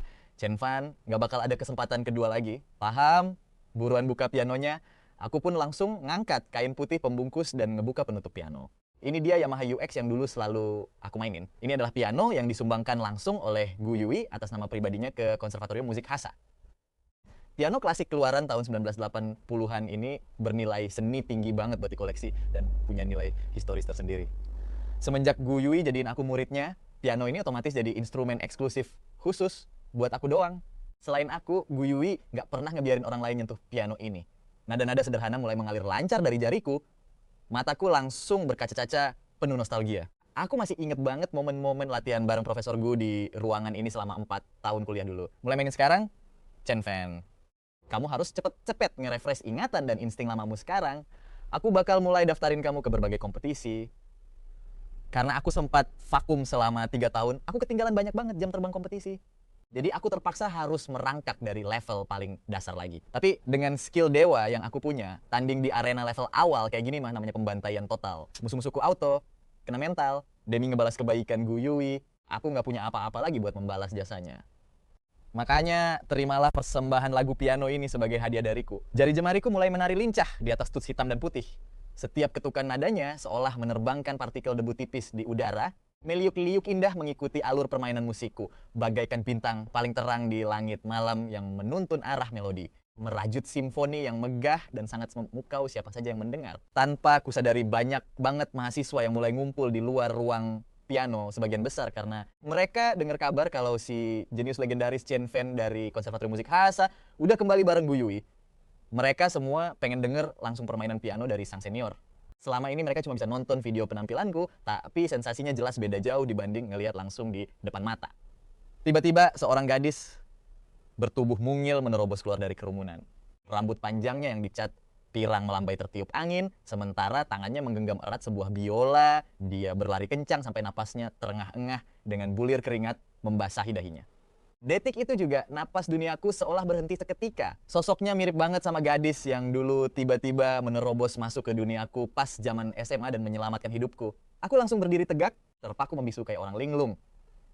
Beberapa saat kemudian baru aku sadar kalau gadis berambut pirang di hadapanku ini bukanlah Chu Yuyu. Dan aku pun perlahan duduk kembali ke kursi. Gu Yui yang menyadari gelagat anehku langsung bertanya dengan suara lembut.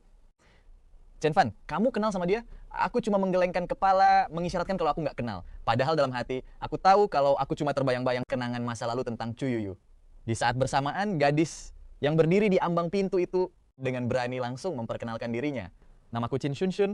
Aku mahasiswi baru angkatan tahun 24, jurusan biola. Kak Chen Fan. Kakak mungkin nggak kenal aku, tapi aku tahu banget tentang kakak.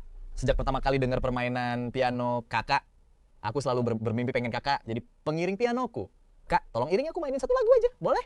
Chin Shun Shun langsung menumpahkan semua isi hatinya dalam satu helaan napas panjang. Wajah mungilnya memerah karena sempat menahan napas saking gugupnya. Begitu orang-orang sadar kalau dia adalah Chin Shun Shun, mereka langsung heboh bisik-bisik. Wah, gue pernah dengar tentang dia. Dia itu jenius biola legendaris yang direkrut khusus masuk jurusan biola tahun ini. Mana dia juga jadi primadona di jurusan biola lagi. Pas dengar omongan Chin Shun Shun, gue langsung teringat sama Chuyuyu. Sumpah, mirip banget. Bahkan namanya juga ada unsur Shun. Dulu Chuyuyu pernah ngomong hal yang mirip ke gue. Dia keras kepala banget nunjuk gue jadi pengiring pianonya buat kompetisi biola. Dan gara-gara awal itulah gue akhirnya nemuin lagi kecintaan gue sama piano. Rasanya, asal bareng Chuyuyu, semua masalah sesusah, apapun kayaknya gampang banget kelar. Dia itu kayak matahari yang bersinar terang di langit, menyinari gue, nerangin hidup gue yang sempat gelap gulita gara-gara kehilangan orang tua dan kakak perempuan. Dia narik gue keluar dari neraka, tapi ujung-ujungnya gue malah kehilangan dia secara tiba-tiba. Hilang ditelan bumi, cuma ninggalin selembar surat. Kalau ingat ini hati gue yang baru aja mau sembuh, rasanya sakit lagi. Selama 4 tahun di Konservatorium Musik Hasha, sebenarnya banyak banget orang yang ngajakin gue duet, tapi semuanya gue tolak mentah-mentah. Tapi pas lihat dia, gue kayak ngeliat bayangan Chuyuyu, makanya gue setuju. Chin Shun Shun, yang tadinya nggak berharap banyak, langsung melongo nggak percaya. Dia nanya, beneran nggak apa-apa, Kak Chen Fan. Padahal dia tahu sendiri kalau Chen Fan selalu nolak ajakan kolaborasi dari siapapun selama 4 tahun kuliahnya. Gue tahu gue egois banget, jadiin Luruyen sama Chin Shun sebagai pelampiasan atau pengganti Chuyuyu. Tapi kalau emang ini sifat asli gue, ya udahlah, biarin kali ini gue egois dikit. Chin Shun Shun langsung gercep ambil kesempatan langka ini dan langsung masuk ke ruang piano. Makasih banyak Kak Chen Fan. Kakak mau mainin lagu apa? Kalau gitu, kita mainin lagu Secret. Gue langsung ngelihat ke arah Guyu. Profesor Gu, bisa tolong bantu selarasin nada buat gue sama Dekchin nggak? Oke, boleh. Karena Chen Fan yang minta, Guyu nggak mau ngerusak semangat muridnya itu. Melodi lagu Secret pun langsung memenuhi ruang piano. Semua yang dengar langsung terhipnotis, hanyut dalam lantunan nada, menyisakan emosi murni mendalam yang terus bergema di ruangan. Begitu musik selesai, entah siapa yang pertama kali sadar, tapi tiba-tiba ada teriak, penampilan langsung pecah.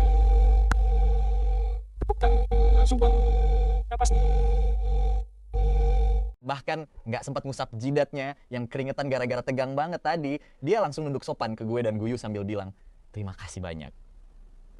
Kak Chen Fan, Profesor Gu, melihat itu, Guyu langsung bilang ke murid-murid di luar pintu, penampilannya udah selesai, kalian boleh bubar sekarang. Chen Fan masih harus lanjut latihan. Chin Shun dan murid-murid lainnya pun pergi dengan puas. Tapi yang gue nggak tahu, Chin Shun Shun sebenarnya udah lama tahu alasan kenapa gue mau tampil bareng dia. Itu karena rambut pirangnya, dan sebenarnya dia udah pernah ketemu gue jauh sebelumnya. Malam pun tiba. Selesai latihan gue menggaruk bagian belakang leher gue. Profesor Gu, kalau nggak keberatan saya mau traktir makan malam. Tanpa ragu, Guyu langsung setuju sambil melipat tangan dan bilang, oke, Chen Fan. Tapi gue mau lo yang masak sendiri ya. Tapi apa lo yang nggak bakal marah kalau tahu? Halah, dia kan lagi sibuk ngurusin cowok, idaman masa lalunya. Nggak bakalan peduli juga sama gue. Gue cuma traktir makan guru yang gue hormati. Nggak berlebihan kan? Gue nggak perlu pedulin dia lagi. Setelah itu, gue nyetir mobil Guyu balik ke apartemen sewaan gue. Profesor Gu, silakan anggap rumah sendiri ya. Saya mau ke dapur dulu. Kebetulan tadi pagi gue udah nyetok banyak bahan makanan di kulkas. Ini sih lebih dari cukup buat makan malam berdua. Sambil ngeliatin gue yang sibuk di dapur, Guyu duduk di meja makan sambil menopang dagu. Tatapannya kosong, pikirannya melayang kembali ke masa-masa kuliahnya beberapa tahun lalu. Nggak butuh waktu lama, pas dia masih melamun, Gu langsung bawain makan malam yang udah siap. Profesor Gu, makanannya udah siap nih. Mie telur tomat pakai katsu babi goreng keju. Dia pun langsung tersadar. Melihat masakan rumahan yang simple tapi menggugah selera itu, dia langsung nelan ludah. Dia ngambil sumpit dan langsung nyeruput mie-nya. Matanya langsung berbinar-binar. Dengan cepat, dia ngabisin porsinya sampai bersih. Gue ngambil tisu dan ngasih ke dia. Profesor Gu, tolong lap mulutnya. Saya sempat khawatir, Profesor nggak terbiasa lagi sama masakan saya setelah 3 tahun berlalu. Tapi sekarang, saya lega. Pipinya langsung memerah malu-malu. Dia membuang muka, sambil ngambil tisu buat ngelap mulutnya. Ternyata lo nggak jalan di tempat ya selama 3 tahun ini, minimal kemampuan masak lo ada kemajuan.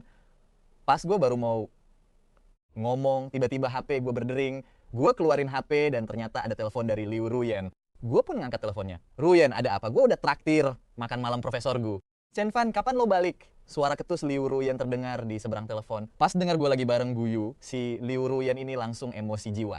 Kenapa lo nggak bilang dulu sama gue? Lo lupa kalau kita ini masih suami istri? Loh, Ruyan, kan kita udah sepakat. Lo nggak bakal ikut campur soal karier gue. Tapi ini sama karier lo itu dua hal yang berbeda. Sekarang lo itu masih berstatus suami sah dari gue, Liu Ruyan.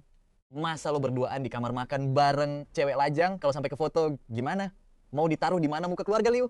Pokoknya lo harus balik sekarang juga. Gue bakal cariin master piano kelas dunia lain buat bantu lo. Jangan deket-deket sama Guyu lagi. Sontak gue langsung bungkam, gak bisa berkata-kata. Gila, Liu Ruyan ini bener-bener standar ganda banget. Hubungan gue sama Guyu itu murni hubungan guru dan murid. Lah, lo sendiri mesra-mesraan sama cowok idaman lo si Jiang Xinchong di bandara. Apa lo nggak takut bikin malu keluarga Liu?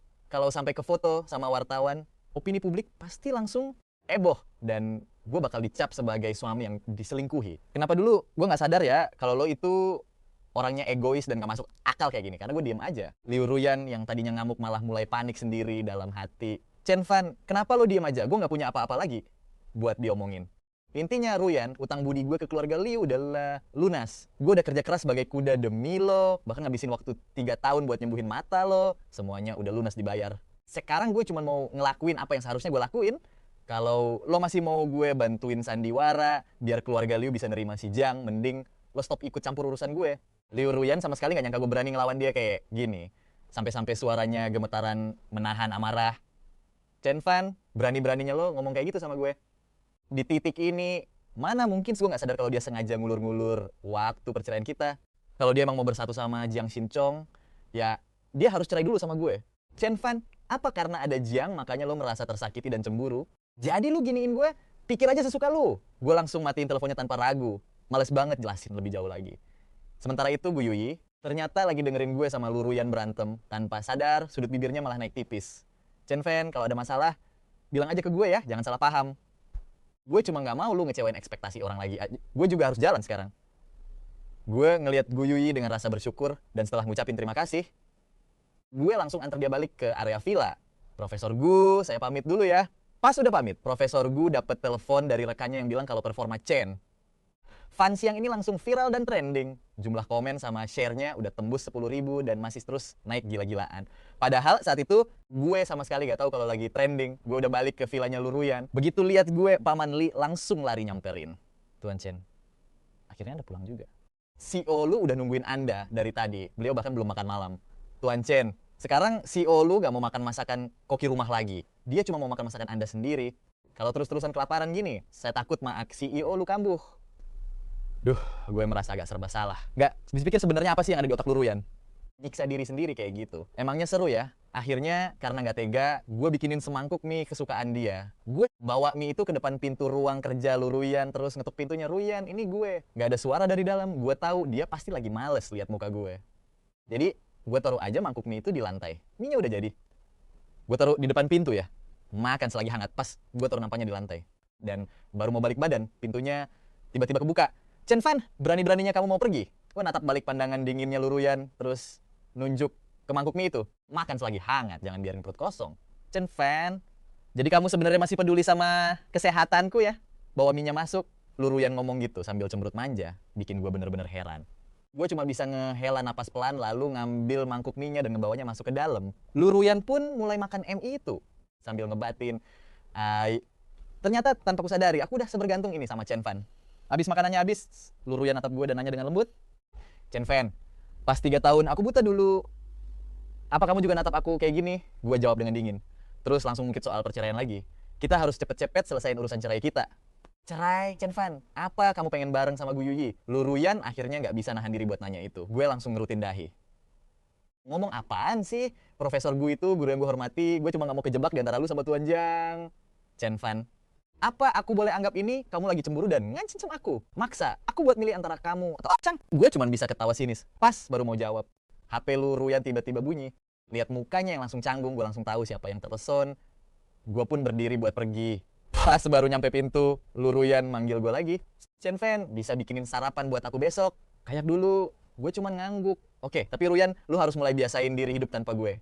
Gue nggak bisa selamanya ada di sini. Setelah gue pergi, Lu Ruyan dengan lemas ngangkat teleponnya. Ah, Chang, ada apa? Ya Nyen, kok lama banget ngangkatnya?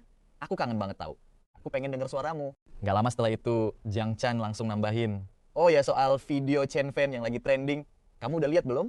Perasaan Lu Ruyan langsung nggak enak. Dia buru-buru buka laptopnya dan nyari video trending tentang gue. Ternyata itu video performa ensemble 3 orang antara Chen Fan, Chin Shun, dan Gu Yuyi.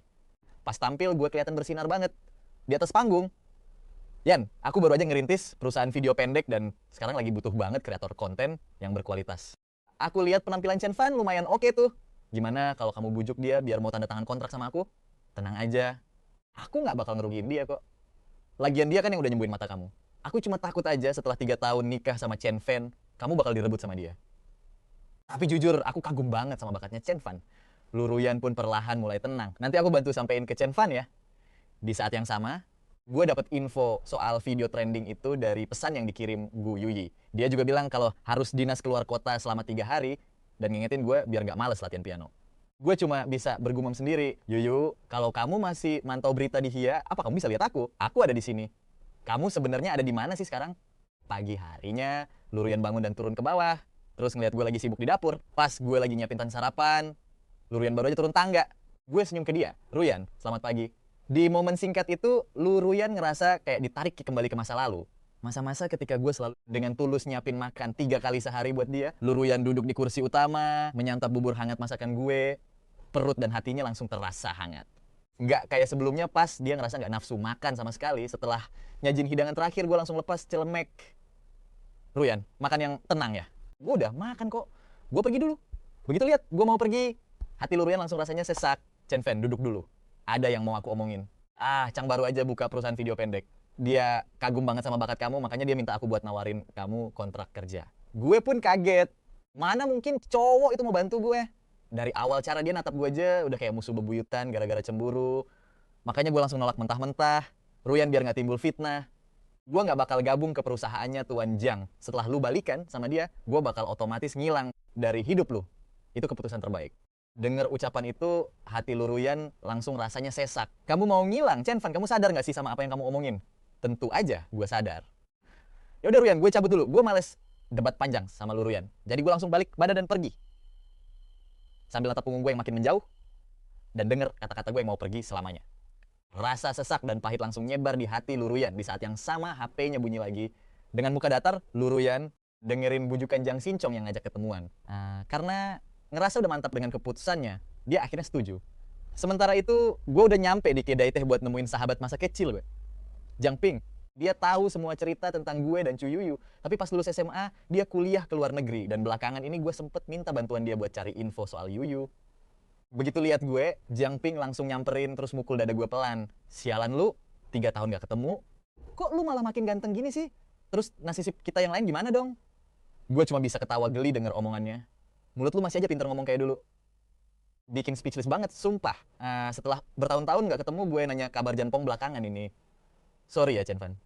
Pas lagi di luar negeri, gue udah berusaha keras banget buat nyari info soal Chu Yuyu, tapi tetap aja nihil. Bohong sih kalau dibilang gue gak kecewa, tapi emang gue udah nyari Chu Yuyu selama ini tanpa petunjuk sama sekali. Jadi wajar banget kalau Janpong gak bisa nemuin dia di luar negeri. Lu main piano lagi? Berarti urusan lu sama keluarga Liu udah mau kelar dong. Ditambah lagi, gue lihat profesor gue di video trending lu. Lu sama profesor gue udah baikan kan?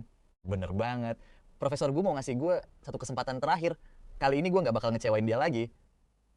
Terus si Janpong langsung gosok-gosok tangannya. Nah kalau gitu, bro, gue boleh minta tolong gak? Gue baru rintis perusahaan video pendek. Tapi gue butuh beberapa streamer terkenal buat narik penonton. Kalau lu gak keberatan, gue bisa kasih lu kontrak kelas S yang untungin lu banget. Lu tinggal posting beberapa video pas senggang aja. Chen Fan, dengan bakat piano dan tampang lu yang cakep ini, asal lu mau, lu pasti bakal viral parah. Begitu lu terkenal di dalam negeri, siapa tahu Chu Yuyu bisa lihat berita tentang lu. Awalnya gue cuma mau fokus penuh ke piano, tapi kalimat terakhirnya itu bikin gue tersentuh. Janpong, gue harus diskusiin ini dulu sama Profesor Gu. Janpong langsung senyum lebar banget. Oke, asal lu mau pertimbangin aja itu udah cukup kok. Janpong, makasih banyak ya. Soal kebaikan Janpong, gue paham banget. Kita udah tumbuh bareng dari kecil, Janpong selalu bantu gue lewat masa-masa sulit. Bahkan pas keluarga Chen hampir bangkrut. Janpong rela ngelepas kariernya sendiri dan pakai duitnya buat bantu bayar utang keluarga Chen. Tapi untungnya gue tahan. Semua kebaikan itu selalu gue inget di dalam hati. Pas lagi asik ngobrol sama Janpong, tiba-tiba ada 2 orang masuk ke kedai teh. Nggak disangka-sangka. Gue ngeliat Luruyan sama Jiang Xincheng di sini. Awalnya karena posisi gue ngebelakangin mereka, gue nggak langsung sampai Janpong nunjuk ke arah mereka. Tapi ternyata Luruyan udah ngeliat gue dan Janpong duluan. Kebetulan banget ya, Bos Jan, Chen Fan, kalian berdua ada di sini juga rupanya. Terus si Jiang Xincheng jalan ngedeket ke samping Luruyan, pamer kemesraan banget di depan kita. Dia bilang, nggak nyangka ya bisa ketemu kalian berdua pas lagi ngetek bareng. Pacar gue. Jiang Xincheng sama Janpong ini musuh bebuyutan. Ya wajar sih, saingan di industri yang sama. Tapi Jiang Xincheng punya sokongan dari keluarga Jiang. Modalnya gede banget. Jadi dia gampang banget neken Janpong cuma modal koneksi dan asetnya doang. Luruyan kayak nggak percaya si Jiang Xincheng bakal ngomong sekasar itu. Dia ngelirik cowok itu, tapi dia sendiri nggak berani natap mata gue langsung. Terus cowok itu bilang, Yan, bos, Jan kayaknya deket banget ya sama Chen Fan. Cepat atau lambat dia juga bakal tahu kok. Kalau nggak keberatan, boleh gabung satu meja. Ngeliat gelagat itu, gue langsung kasih kode mata ke Janpong. Gue sama Janpong udah kelar ngeteh kok. Kita cabut duluan ya, kalian berdua silakan lanjut ngobrol aja. Gue lagi nggak mood buat jadi obat nyamuk di sini. Jiang Xincheng jelas banget mau pamer kemesraan buat ngehina gue. Padahal mah gue biasa aja, nggak ngerasa sakit hati atau keganggu sama sekali. Lagian ngapain juga buang-buang waktu ngeladenin badut kayak si Jiang Xincheng. Tapi tahu gue mau cabut, dia malah langsung ngalangin jalan gue. Chen Fan, jangan buru-buru pergi dong. Bukannya ada beberapa hal yang harus kita beresin. Luruyan langsung gigit bibir, ngerasa kalau Jiang Xincheng ini udah kelewatan banget. Kenapa kamu jadi kayak gini sih? Kamu yang 3 tahun lalu nggak bakal pernah kayak gini. Gue cuma bisa senyum tipis. Tuan Jiang, cowok yang dicintai Ruyan itu cuma lu kok. Jadi jangan anggap gue saingan cinta lu ya. Anggap aja gue emang gak pantas. Janpong, yuk cabut. Ngelihat sikap gue yang santai kayak lagi nyerahin Luruyan gitu aja ke dia, si Jiang Xin. Ceng cuma bisa matung dengan muka cemberut dan surak. Pas kita udah pergi, Luruyan langsung marah. Ceng kamu keterlaluan banget. Kenapa sih harus ngaku-ngaku soal hubungan kita di depan orang lain? Luruyan keluar dari kedai teh, tapi udah gak ngeliat bayangan gue lagi. Akhirnya dia ngambil HP-nya dan ngirim pesan singkat. Maafin aku ya, Chen Fan. Ceng, tadi emang bener-bener keterlaluan. Pas udah pisah sama Janpong, gue ngeliat pesan itu. Gue tahu sih, ini bukan salahnya Luruyan. Jadi gue bales kalau semuanya nggak apa-apa. Di saat yang sama, gue langsung nelpon Profesor Gu buat ngasih tahu rencana kerja sama bareng Janpong. Gue pikir dia bakal nolak. Tapi luar biasa banget, dia langsung setuju tanpa ragu. Katanya kompetisi itu nggak cuma nilai teknik bermain piano aja. Kadang faktor luar juga pengaruh banget. Kayak latar belakang dan reputasi lu. Nanti pas waktunya tanda tangan kontrak, kita bakal pergi bareng-bareng. Denger itu gue jelas seneng banget dong. Lagian, lewat cara ini ada peluang besar dia bisa ngeliat gue. Tapi pas di jalan pulang, gue nggak nyangka bakal ketemu si Jiang Xincheng lagi. Kayaknya dia sengaja nungguin gue di situ. Kaca mobilnya turun, terus Jiang Xincheng ngasih kode mata ke gue. Chen Fan, ayo kita ngobrol serius. Ada beberapa hal sesama cowok yang harus kita omongin secara jantan. Gue helas napas panjang. Emang bener sih ada beberapa hal yang harus diberesin sekalian. Lagian gue juga ogah terus-terusan kena semprot kebencian. Dia yang gak jelas itu. Jiang Xincheng mandang rendah gue dan bilang dia bakal kasih gue 20 juta. Ceraikan Yan sekarang juga. Gue bener-bener heran dan bilang, Tuan Jiang, ini tuh bukan soal duit. Lagian, gue udah sering banget ngajak cerai Ruyan. Tapi dia sendiri yang terus-terusan nunda dan ngulur waktu. Gue bisa apa coba? Jiang Xincheng malah mencibir, Chen Fan, jangan pikir gue nggak tahu trik busuk lu ya. Lu sengaja ngulur waktu dan nolak cerai kan? Yan udah ceritain semuanya ke gue. Sumpah ya, denger itu badan gue langsung gempeteran saking marahnya. Padahal gue ngerasa udah bersikap baik banget. Bahkan gue yang nyembuhin matanya Luruyan. Udah jelas-jelas dia yang nggak mau cerai. Tapi dia malah nusuk gue dari belakang dan bilang kalau gue yang nolak cerai. Denger baik-baik ya, bukan gue yang bikin perceraian. Ini berlarut-larut. Gue bakal telepon Ruyan sekarang juga biar semuanya jelas di depan lu. Pas lihat gue mau ngambil HP, si Jiang Xincheng buru-buru ngalangin gue. Dia bilang, Yan pesen ke gue buat nggak ikut campur urusan kalian. Kalau lu nelpon dia, lu sama aja numbalin gue dong. Bikin Yan marah lagi. Lu tuh cowok, kenapa hobinya pakai trik green tea mulu sih? Nggak tahu, malu banget ya. Sumpah, gue rasanya mau muntah darah saking marahnya. Sialan, gue bener-bener kejebak di situasi yang serba salah. Dan ini semua gara-gara ulah si Luruyan. Setelah ngasih tatapan tajam ke dia, gue langsung nyetop taksi menuju villa keluarga Liu. Gue harus nemuin Luruyan dan beresin masalah ini. Pernikahan ini harus segera berakhir detik ini juga. Sementara itu, Luruyan lagi di kamarnya sambil ngeliatin berkas soal Chu Yuyu, pikirannya bener-bener kacau balau. Apa Chen Fan bener-bener cinta sama gue? Atau dia cuma nganggep gue sebagai pengganti Chu Yuyu doang? Di saat pikirannya lagi berkecamuk, tiba-tiba terdengar suara ketukan pintu yang keras banget.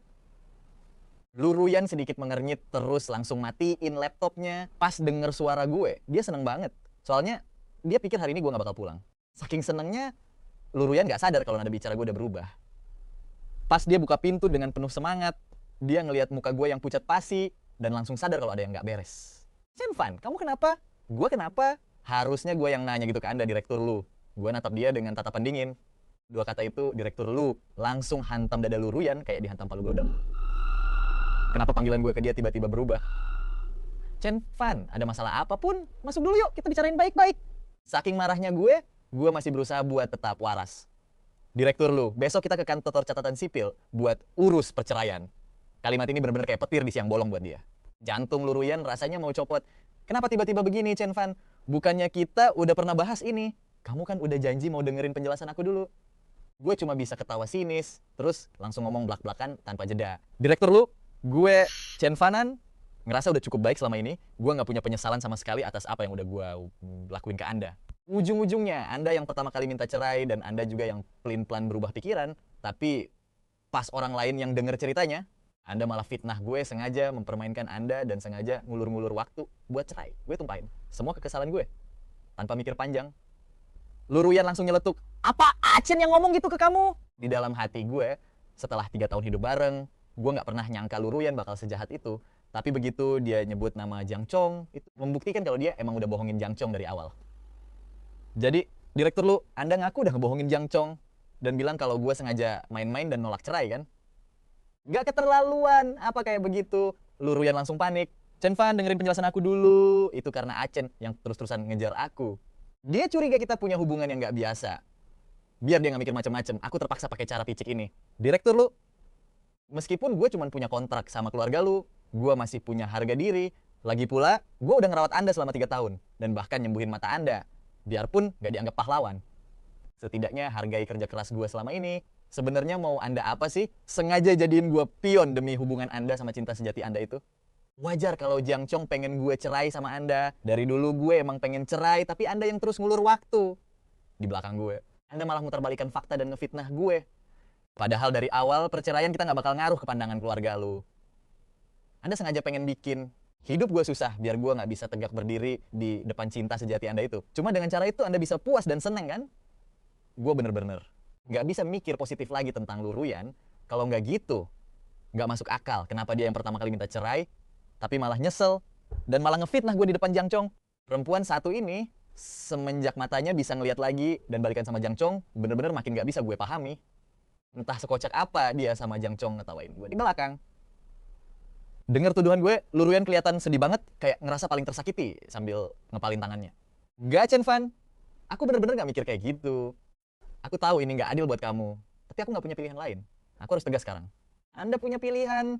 Besok kita ketemu di kantor catatan sipil.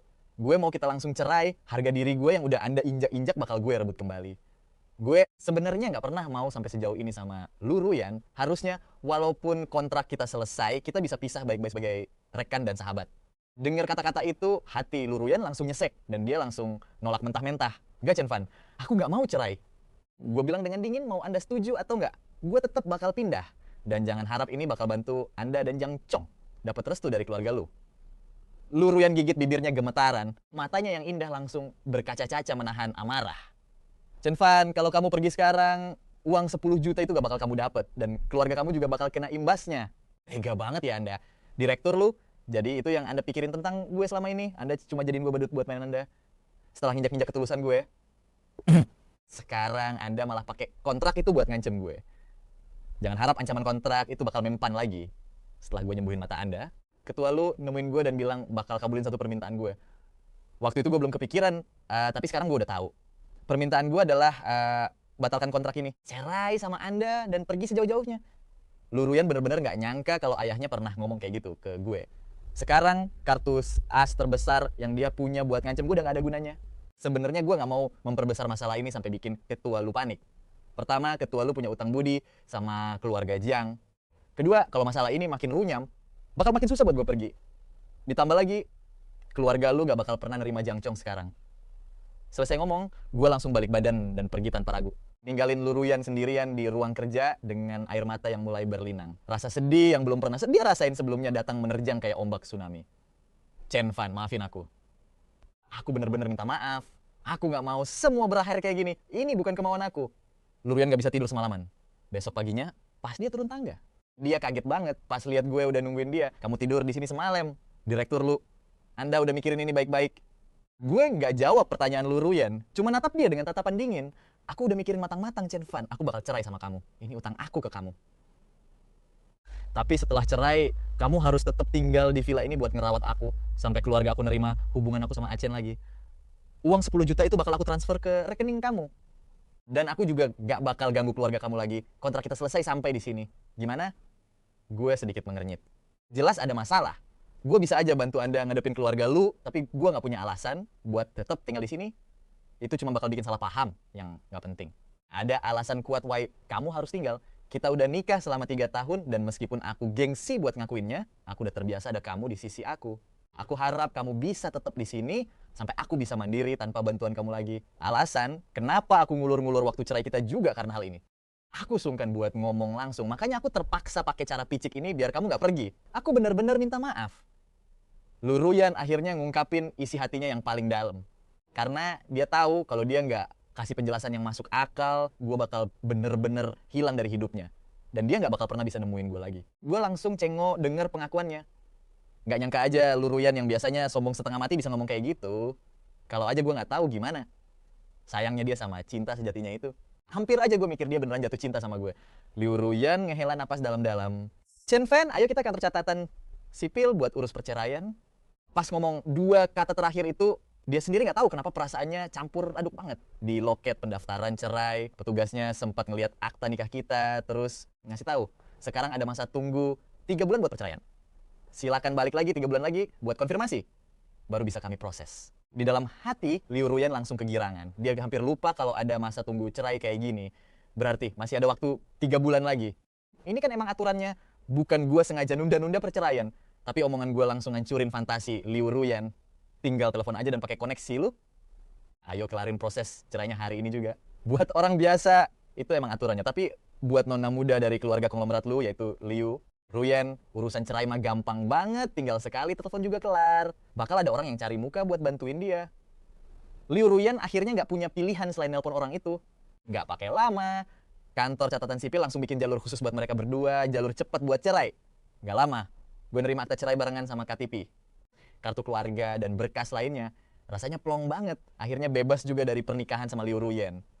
Liu Ruyan ngeliatin gue terus bilang, asalkan kamu setuju sama yang aku bilang tadi, setelah semuanya kelar, aku bakal kasih kamu 5 juta lagi plus piano Stein buatan tahun 1786. Sontak gue langsung melongo dengernya. Serius, piano Stein tahun 1786. Bukannya itu piano legendaris milik Beethoven? Lu punya piano itu? Bener banget. Kalau kamu setuju, aku bisa minta orang buat anterin ke villa dan bikin ruang piano pribadi buat kamu. Jujur, sebagai seorang pianis, piano Stein tahun 1786 itu bener-bener godaan yang luar biasa, gila. Gue pengen banget bisa mainin piano itu pakai tangan gue sendiri sambil garuk-garuk kepala karena agak canggung. Gue bilang, Ruyan, makasih ya udah mau ngasih piano itu ke gue. Sebenarnya asalkan kita cerai, gue bakal bantuin lu tanpa minta imbalan apapun. Tapi kalau lu tetap maksa mau ngasih piano itu, ya gue nggak bakal nolak sih. Ngeliat gue balik lagi ke sikap lembut kayak biasanya, Liu Ruyan kelihatan seneng banget dan agak lega. Terus dia bilang kalau dia harus pergi ke kantor buat rapat. Gue cuma ngangguk. Setelah ngucapin makasih ke Liu Ruyan, gue bilang mau pergi latihan piano dulu. Nanti malam mereka bakal balik ke kediaman lu buat makan malam sekalian ngecek pianonya. Tapi ternyata Liu Ruyan nggak pergi ke kantor, melainkan ke sebuah kafe milik keluarga dan ngebooking. Satu kafe penuh cuma buat nemuin Jung Sin Cheng. Jung Cheng, kita jangan saling kontak dulu buat sementara waktu. Aku nggak bisa maafin kamu yang dulu pergi gitu aja tanpa kabar. Mari kita berdua tenangin diri dulu dan pikirin baik-baik. Apa kita masih saling nganggep penting kayak dulu atau nggak? Lagi pula, kamu yang sekarang udah berubah. Total, aku nggak kenalin kamu lagi. Aku bener-bener kecewa. Liu Ruyan butuh waktu buat mikirin ulang hubungannya dengan Jung Sin Cheng ini. Jung Sin Cheng nggak nyangka Liu Ruyan bakal semarah ini. Makanya dia langsung panik seketika. Kamu udah lupa sama kondisi jantung adikmu, Luya. Siapa coba yang dulu nemuin donor jantung yang cocok buat dia? Kamu sendiri kan yang bilang bakal berterima kasih sama aku seumur hidup. Langkah Liu Ruyan langsung terhenti tepat di depan pintu. Liu Ruyan nggak buru-buru ngejelasin. Aceng, aku tahu kok. Aku pergi dulu ya. Panggilannya ke cowok itu berubah. Dari Jung Sin Cheng jadi cuma panggilan dingin biasa. Cowok itu tahu kalau selama kartu as ini ada di tangannya, salah apapun dia, Liu Ruyan pasti bakal selalu maafin dia. Tapi kalau situasinya kayak begini, dia terpaksa harus pakai cara lain. Di sisi lain, setelah seharian penuh latihan piano, pas matahari mulai terbenam, gue balik ke rumah keluarga lu. Setelah nyiapin makan malam buat Liu Ruyan. Akhirnya gue bisa ngeliat piano yang udah lama gue dambakan itu. Pas baru aja mau masuk dan nyoba mainin satu lagu, tiba-tiba HP gue bunyi. Suara profesor gue terdengar agak panik di seberang telepon. Chen Fan, gue lihat berita yang lagi trending nih. Lu nggak apa-apa kan? Muka gue langsung cengo. Trending apa? Maksud profesor video piano yang viral kemarin? Bukan, ini soal foto-foto pertemuan rahasia Jung Sin Cheng sama Liu Ruyan yang keciduk wartawan. Sekarang beritanya lagi meledak banget di internet. Gue langsung ngecilin suara karena shock. Gue malah nggak tahu soal itu, tapi lagian gue sama Liu Ruyan kan udah cerai. Jadi itu udah nggak ada hubungannya lagi sama gue. Kok bisa gitu sih? Profesor gue sempat tertegun sejenak. Gue cuma pergi dinas beberapa hari doang, bukan beberapa tahun. Kok bisa-bisanya ada kejadian segede ini menimpa lu, Chen Fan?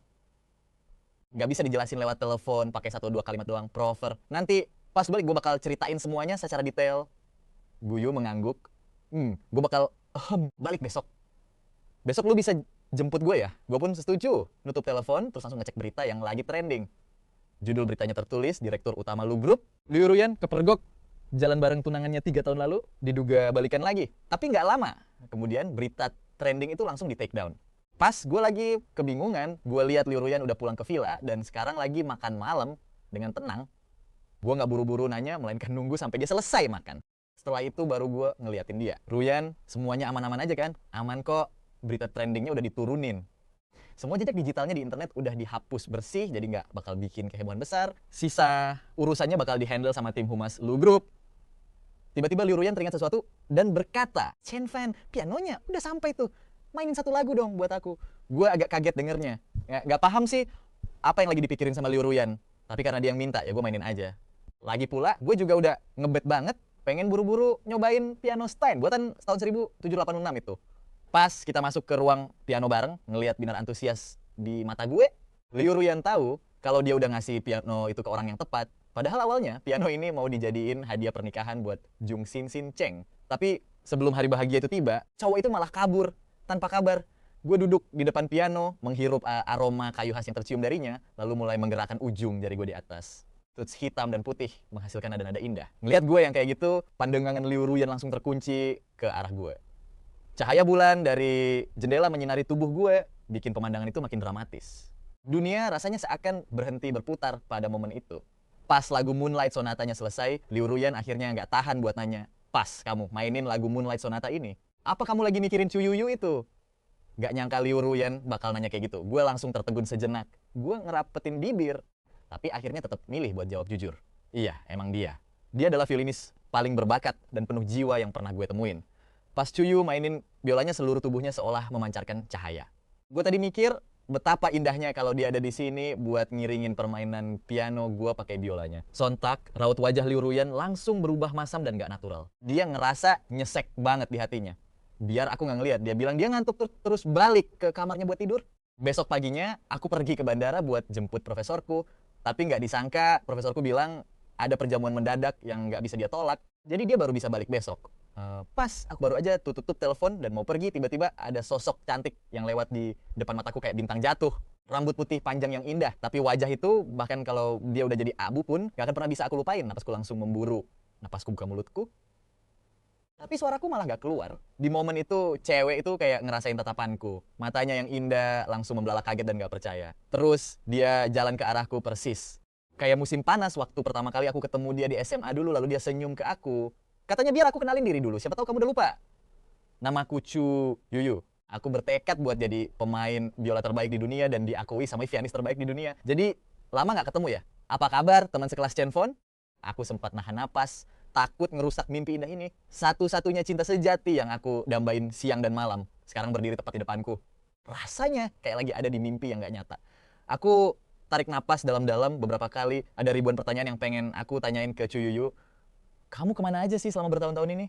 Kenapa kamu ngilang gitu aja tanpa pamit setelah lulus SMA? Tapi saking banyaknya yang pengen aku omongin, pas akhirnya suara ini keluar, cuman ada 2 kalimat sederhana yang tersisa. Yuyu, aku kangen banget sama kamu. Terus mataku mulai berkaca-kaca. Padahal aku ngerasa diriku ini kuat banget. Setelah orang tuaku dan adik perempuanku meninggal karena kecelakaan mobil, dibuang sama kerabatku, lalu dikirim ke panti asuhan hari itu. Air mataku rasanya udah lama kering. Tapi ngelihat mataku yang merah dan air mata yang mulai jatuh, serta isak tangis yang bikin aku nggak bisa ngomong, Cuyuyu nggak bisa nahan lagi dan langsung nangis sesenggukan. Detik berikutnya, Cuyuyu ngejatuhin koper di tangannya dan langsung lari ke pelukanku kayak malaikat yang lepas dari belenggunya. Cenfon, aku pulang. Suara Cuyuyu kedengaran serak banget karena nangis. Dia nangis kejer sampai nggak bisa ngomong dengan jelas. Aku bisa nyium aroma familiar dari tubuh Cuyuyu dan mikir kalau mulai sekarang asal dia ada di sisiku aja itu udah lebih dari cukup. Yuyu, syukurlah kamu udah balik karena makin banyak orang yang ngelihatin kami, akhirnya kami saling ngelepasin pelukan. Sambil ngelihat wajah satu sama lain yang sembab karena nangis, kami berdua malah ketawa. Terus Cuyuyu ngambil kopernya, balik badan dan melambai ke arahku. Cenfon, ngapain masih berdiri di situ? Ayo pergi. Kata yang sederhana tapi aku ucapin dengan tekad bulat. Kali ini aku bakal terus ngikutin bayangan Cuyuyu dan gak akan pernah ngebiarin dia pergi lagi. Kami pergi ke McDonald's terdekat dan duduk ngelihatin Cuyuyu makan dengan lahap tanpa jaim sama sekali. Aku gak akan pernah bosan ngelihatnya. Cuyuyu nyengir ke arahku sebentar. Kamu kan tahu cara makanku berantakan. Gak usah ngeliatin kayak gitu dong. Masa kamu gak tahu setelah bertahun-tahun ini? Aku cuma bisa ketawa, konyol dan minta maaf. Yuyu, aku masih ngerasa bisa ketemu kamu lagi kayak gini tuh kayak mimpi. Aku sampai gak rela buat ngalihin pandangan. Cenfon, udah lama ya gak ketemu. Kamu sekarang pintar banget ya gombal. Kenapa gak kamu omongin pas SMA dulu? Cuyuyu bercanda buat nyembunyiin rasa bersalah di matanya yang berkaca-kaca. Aku nyesel gak ngomong waktu itu. Kalau aja dulu aku ngomong lebih banyak, aku gak bakal nyesel selama 8 tahun lamanya. Kalau aja aku bisa ngomong lebih banyak, mungkin kamu gak bakal tiba-tiba ngilang. Ngedengar kata-kata tulusku. Cuyuyu tiba-tiba terdiam sejenak. Yuyu, kamu nggak apa-apa? Aku agak gugup. Aku nggak ngomong gini buat neken Cuyuyu, tapi biar dia tahu seberapa penting dirinya buat aku. Cuyuyu narik napas dalam-dalam dan senyum manis banget ke aku. Maaf ya, Cenfon, udah bikin kamu nunggu bertahun-tahun. Oh ya, Cenfon, kenapa kamu nggak nanya aku pergi kemana aja selama bertahun-tahun ini? Menurutku, semua itu nggak penting. Yang penting sekarang kamu ada di depanku. Yuyu, kamu nggak bakal tiba-tiba ngilang lagi kan? Nada bicaraku di akhir terdengar sangat memohon. Cenfon, maaf ya, aku nggak bisa jamin itu. Aku cuma bisa bilang kalau untuk bisa balik ke Jingdu kayak sekarang dan ketemu kamu lagi, aku beneran udah berjuang sekuat tenaga. Aku udah berusaha keras banget. Pas lulus SMA dulu, aku ninggalin surat buat kamu. Pergi yang mendadak itu bener-bener di luar kendaliku. Aku beneran nggak tahu kalau bakal ada masalah yang menimpaku waktu itu. Kalau nggak, Cuyuyu diam sejenak. Dia melotot gemas ke arahku. Setelah aku ngelewatin krisis besar, ngelihat kamu murung dan kesepian, bahkan sampai ngelepasin piano kesayanganmu, rasanya bener-bener gak tega. Jangan bilang setelah kamu menikah, kamu berhenti main piano. Kalau bener kayak gitu, aku bener-bener gak akan pernah maafin kamu. Tadinya aku mau nanya lebih banyak alasan kenapa dia pergi. Tapi pas denger kalimat terakhir itu, aku hampir aja nyembur Coca-Colaku. Kok dia bisa tahu kalau aku udah menikah? Yuyu, aku bisa jelasin. Aku menikah karena terpaksa.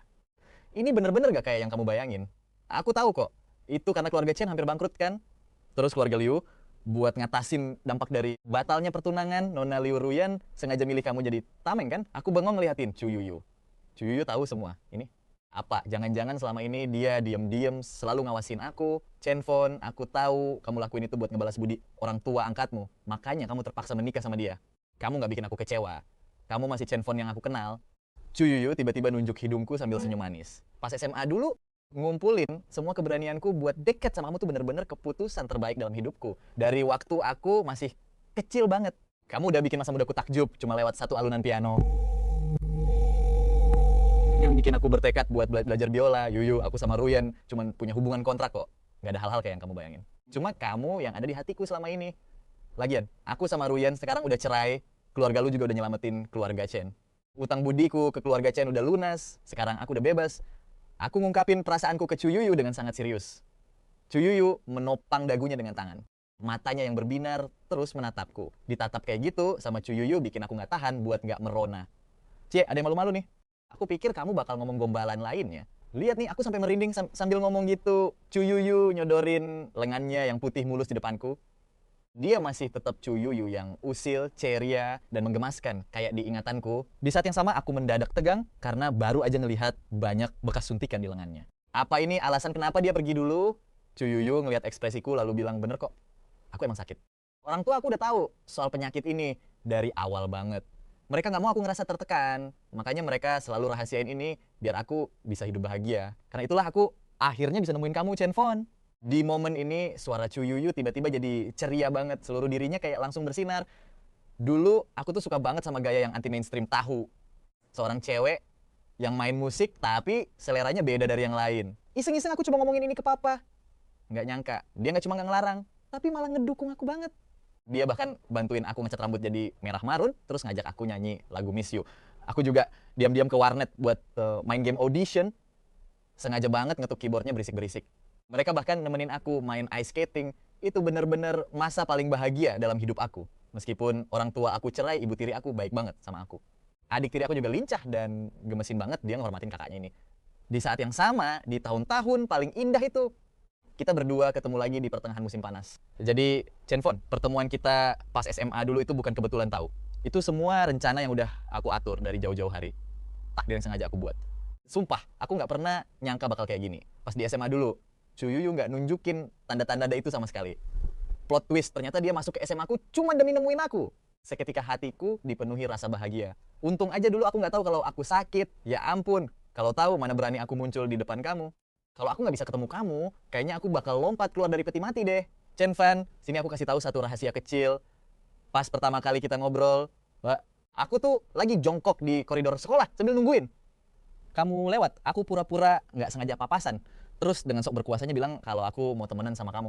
Pokoknya mau kamu setuju atau enggak, aku udah mutusin buat terus nempel sama kamu. Aku ngedengerin ceritanya baik-baik. Terus dengan gugup aku nanya kamu, jadi sekarang kamu beneran masih hidup dan baik-baik aja kan? Apa itu artinya penyakit kamu udah sembuh? Chu Yuyu nggak langsung ngejawab, tapi cuma ngangguk pelan. Tahun pas aku lulus SMA. Pas aku pergi ninggalin Huxia, aku bersumpah kalau aku nggak sembuh, aku nggak bakal pernah balik lagi. Bertahun-tahun udah lewat di kota ini.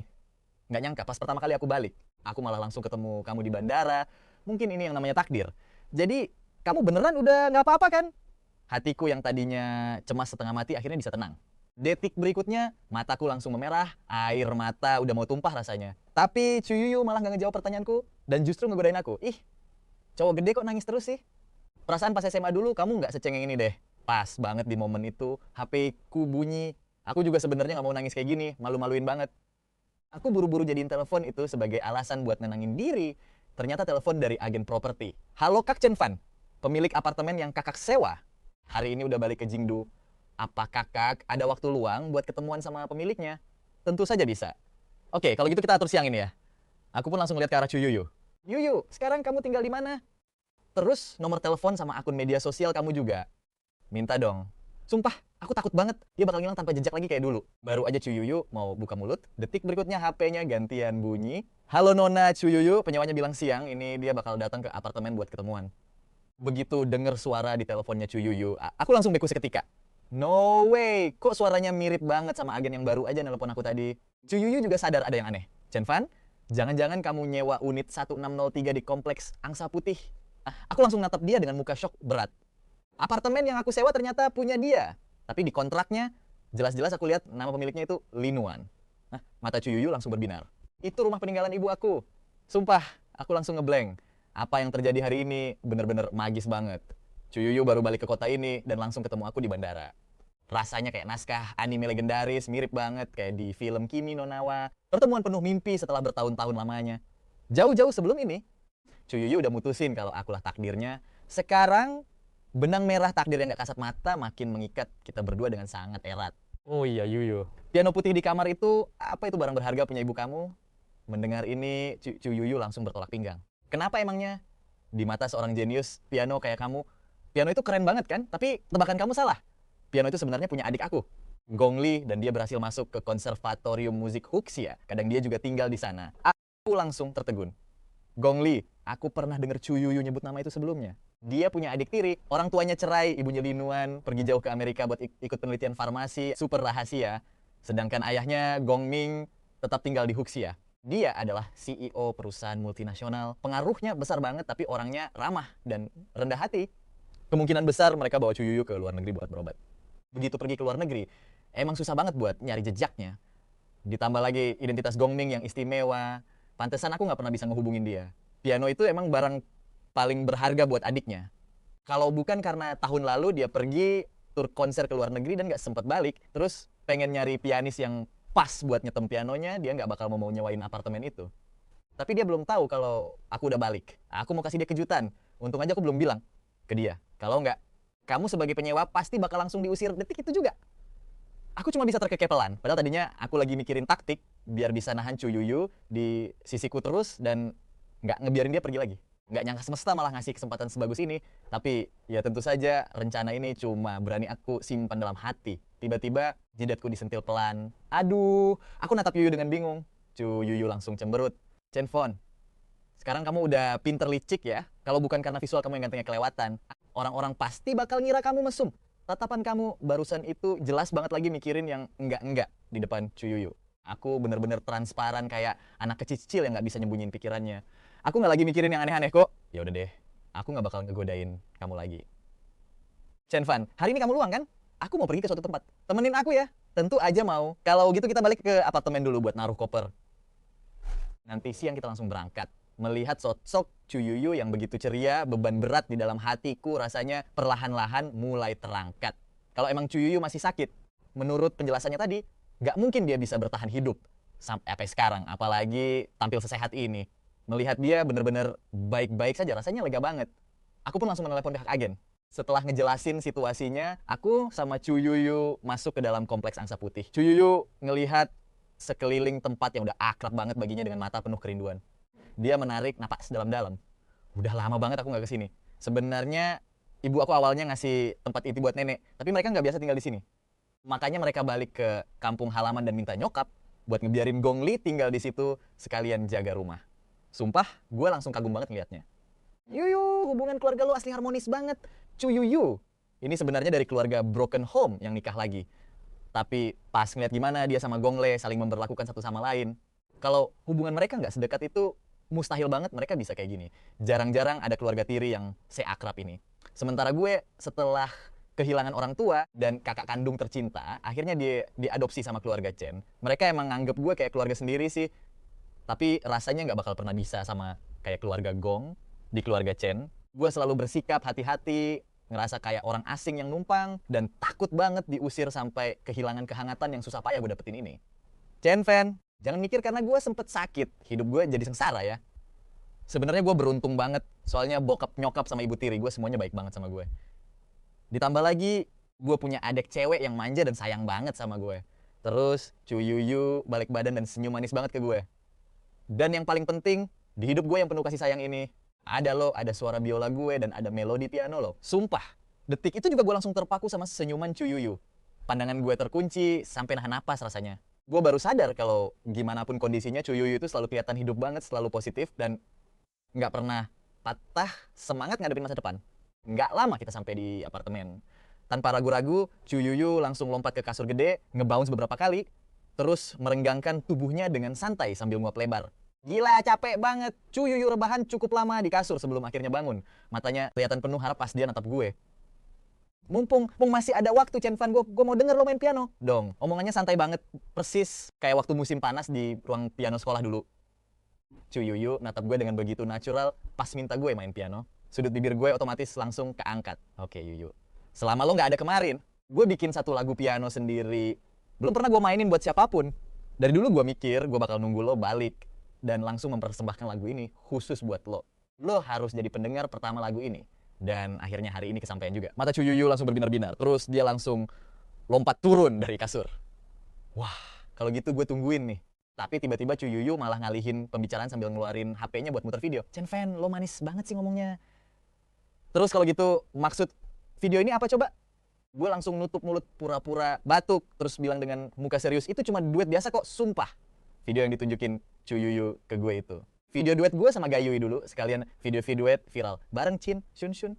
Chuyuyu langsung manyun, kelihatan cemburu banget. Gue perhatiin warna rambut cewek, ini mirip banget ya sama warna rambut gue dulu. Lo nggak lagi jadiin dia pelampiasan karena kangen gue kan? Hebat banget ya lo, Chen Fensei. Lo pikir lo itu kaisar di drama Empresses in the Palace apa? Kerjaan lo cuma nyari pengganti buat Chun Yuan Yu. Gue emang lihat sosok lo yang dulu ada di diri Qin Shun Shun. Tapi sumpah demi apapun, gue nggak ada niatan aneh-aneh sama dia. Lo harus percaya sama gue. Kalau gue ada niat buruk, biar gue disambar petir sekarang juga. Hehehe, Chen Fan. Gue cuma bercanda kali. Lo malah beneran seserius itu.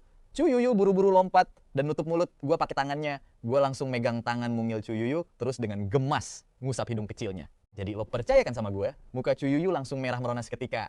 Iya, gue percaya. Lo menang deh. Habis itu kita langsung ke ruang piano. Gue jalan santai ke arah piano, jemari gue perlahan menyusuri tuts hitam dan putih. Gue natap Chu Yuyu yang lagi jalan ke arah jendela. Gue mulai mainin lagunya ya, judulnya Melodi Musim Panas. Suaranya langsung mengalun indah, mirip kayak embusan angin musim panas yang sepoi-sepoi. Seketika memenuhi sesi ruangan piano itu. Gue merem, bener-bener menikmati setiap nadanya. Jari-jari gue nari dengan lincah di atas tuts hitam putih, menciptakan simfoni yang magis banget. Di dekat jendela, Chu Yuyu ikut merem, dengerin pianis terbaik di dunia yang lagi mainin lagu spesial yang emang didedikasikan khusus buat dia. Pikirannya langsung melayang kembali ke masa lalu. Ke masa di mana suara jangkrik saling bersahutan, cahaya matahari yang menembus celah-celah dedaunan, dan lapangan sekolah yang panas banget di bawah terik matahari, serta kisah tentang gue dan dia di masa-masa itu. Begitu lagunya makin intens, melodinya perlahan berubah jadi lembut banget. Kayak angin sore yang sejuk dan tenang, kembang api meluncur ke langit dan meledak dengan indahnya, menerangi seluruh kenangan musim panas itu. Pas nada terakhirnya selesai dimainin, gue nurunin tangan, gue sambil ngehela napas panjang, gue perlahan buka mata. Waktu gue nyiptain lagu Melodi Musim Panas ini, gue emang nuangin seluruh rasa cinta dan rindu gue buat Chu Yuyu di dalamnya. Gue berharap seluruh dunia bisa denger lagu ini, biar Chu Yuyu juga tahu perasaan gue. Tapi bahkan sebelum gue sempet ngomong apa-apa, Chu Yuyu ternyata udah nangis sesenggukan. Di depan cewek yang gue taksir, pas ngelihat dia nangis kayak gitu, gue langsung panik dan salah tingkah. Yuyu, kok lo malah nangis sih? Sambil ngusap air matanya, Yuyu bilang, emangnya gue gak boleh terharu gara-gara lo? Dasar cowok nakal. Udah berapa banyak hati cewek polos yang lo curi selama bertahun-tahun ini dalam hati. Gue langsung lega banget. Untungnya, skill main piano gue gak cuma stagnan, tapi malah makin pro dan berjiwa dibanding dulu. Aduh, padahal tadinya gue cuma mau numpang denger satu lagu terus pergi. Tapi sekarang lo malah bikin gue pengen ikutan duet juga. Tungguin gue ya, Chen Fan. Chu Yuyu langsung lari keluar dari ruang piano. Nggak lama kemudian, dia balik lagi sambil bawa kotak biolanya. Itu biola yang biasa dimainin Chu Yuyu. Masih ada gantungan boneka kecilnya di situ. Oke, Chen Fan, ayo buruan mainin satu lagu lagi dong. Melodi Musim Panas tadi bener-bener bikin gue dapet inspirasi instan nih. Gue pengen duet bareng loh. Ngeliat muka Chu Yuyu yang semangat banget untuk sesaat. Rasanya kayak gue ditarik kembali ke semasa lalu, ke masa-masa SMA di musim panas itu. Emosi baru mulai bermunculan seiring dengan nada-nada yang menari, indah. Suara piano dan biola kita langsung menyatu dengan sempurna. Ini adalah harmoni luar biasa yang cuma bisa tercipta pas kita berdua main bareng. Melodi indahnya mengalun keluar jendela, dan kebetulan banget Qin Shun Shun sama sahabatnya Fang Xia lagi jalan mau nyariin gue. Tanpa diduga, mereka berdua dengar suara musik itu. Fang Xia dengan semangat langsung bilang ke Shun Shun, tuh kan, bener kata gue, Kak Chen Fan ada di sini. Coba dengerin deh, ada suara musik dari arah sana. Lagu apaan sih ini? Kok gue belum pernah denger ya? Indah banget, gila. Gimana kalau kita samperin aja terus, gangguin Kak Chen Fan bentar. Sekalian tanyain soal lo yang mau sewa tempat di sini. Siapa tahu kita bisa numpang makan gratis kan? Muka Qin Shun Shun langsung kelihatan bingung. Gue juga belum pernah denger lagu ini sebelumnya. Apa? Jangan-jangan ini lagu ciptaan dia sendiri ya? Pas dengerin alunan melodi piano yang begitu murni dan mendalam ini. Pas gue merem, bayangan-bayangan indah langsung bermunculan di kepala gue. Emang nggak salah sih, Kak Chen Fan emang segokil dan sepro itu. Di saat yang sama, ini bukan cuma sekedar permainan piano biasa. Ada juga suara biola yang menyatu di dalamnya. Suara biolanya mengiringi, ngasih ritme buat alunan pianonya. Kedengarannya emang agak kacau dan nggak beraturan, tapi anehnya menyatu dengan sempurna banget sama pianonya. Mereka lagi improvisasi tanpa teks musik sama sekali. Chemistry dan bakat luar biasa ini sebuah duet yang benar-benar sempurna bikin Qin Shun sampai menahan napas. Dia pernah mendengarnya sekali waktu pesta tahun baru di SMA dulu, dan pesta itulah yang melahirkan dua orang jenius musik. Fang Xiao juga ngerasa ada suara yang nggak biasa. Ada yang nggak beres nih Shun, kayaknya ada suara biola juga di dalam. Bukannya Kak Chen Fan dulu bilang nggak bakal mau main duet sama orang lain. Kenapa sekarang dia malah berubah pikiran? Jangan-jangan Kak Chen Fan nggak ada di dalam? Wajah Qin Shun langsung menunjukkan rasa kecewa. Dia udah balik, Fang Xiao. Kita sembunyi dulu yuk, aku mau lihat apa beneran dia atau siapa yang sebenarnya balik. Fang Xiao sama sekali nggak paham sama kelakauan Qin Shun. Dia pun bertanya penasaran. Dia siapa sih? Memangnya siapa yang kamu maksud? Melodi musim panas itu pun berakhir dengan cepat. Bisa duet lagi sama Chuyuyu kayak waktu SMA dulu. Bener-bener bikin gue ngerasa puas banget. Chuyuyu emang nggak berubah sama sekali. Permainan biolanya masih seliar dan sebebas itu. Chuyuyu tampaknya masih belum puas. Tapi dia terpaksa harus melihat ke arah jam dinding. Aduh, gawat. Kita agak telat nih. Chenfan, ayo buruan pergi. Gue pun bertanya penasaran. Yuyu, emangnya kita mau pergi kemana? Chuyuyu ngejawab dengan penuh semangat. Ke event komik. Ada event komik 7 hari di Jingdu mulai hari ini. Aku mau pergi ke sana. Gue udah tahu kalau Chuyuyu emang suka banget sama dunia 2 dimensi. Waktu SMA dulu, dia sering banget cerita ke gue soal manga, anime, dan light novel. Tapi gue nggak nyangka aja. Di hari pertamanya balik ke Jingdu, tujuan utamanya malah langsung pergi ke event komik. Ya sudahlah, selama Chuyuyu suka, itu nggak masalah buat gue. Gue bakal nemenin dia kemanapun tanpa peduli apapun halangannya. Mulai sekarang, kemanapun Chuyuyu pergi,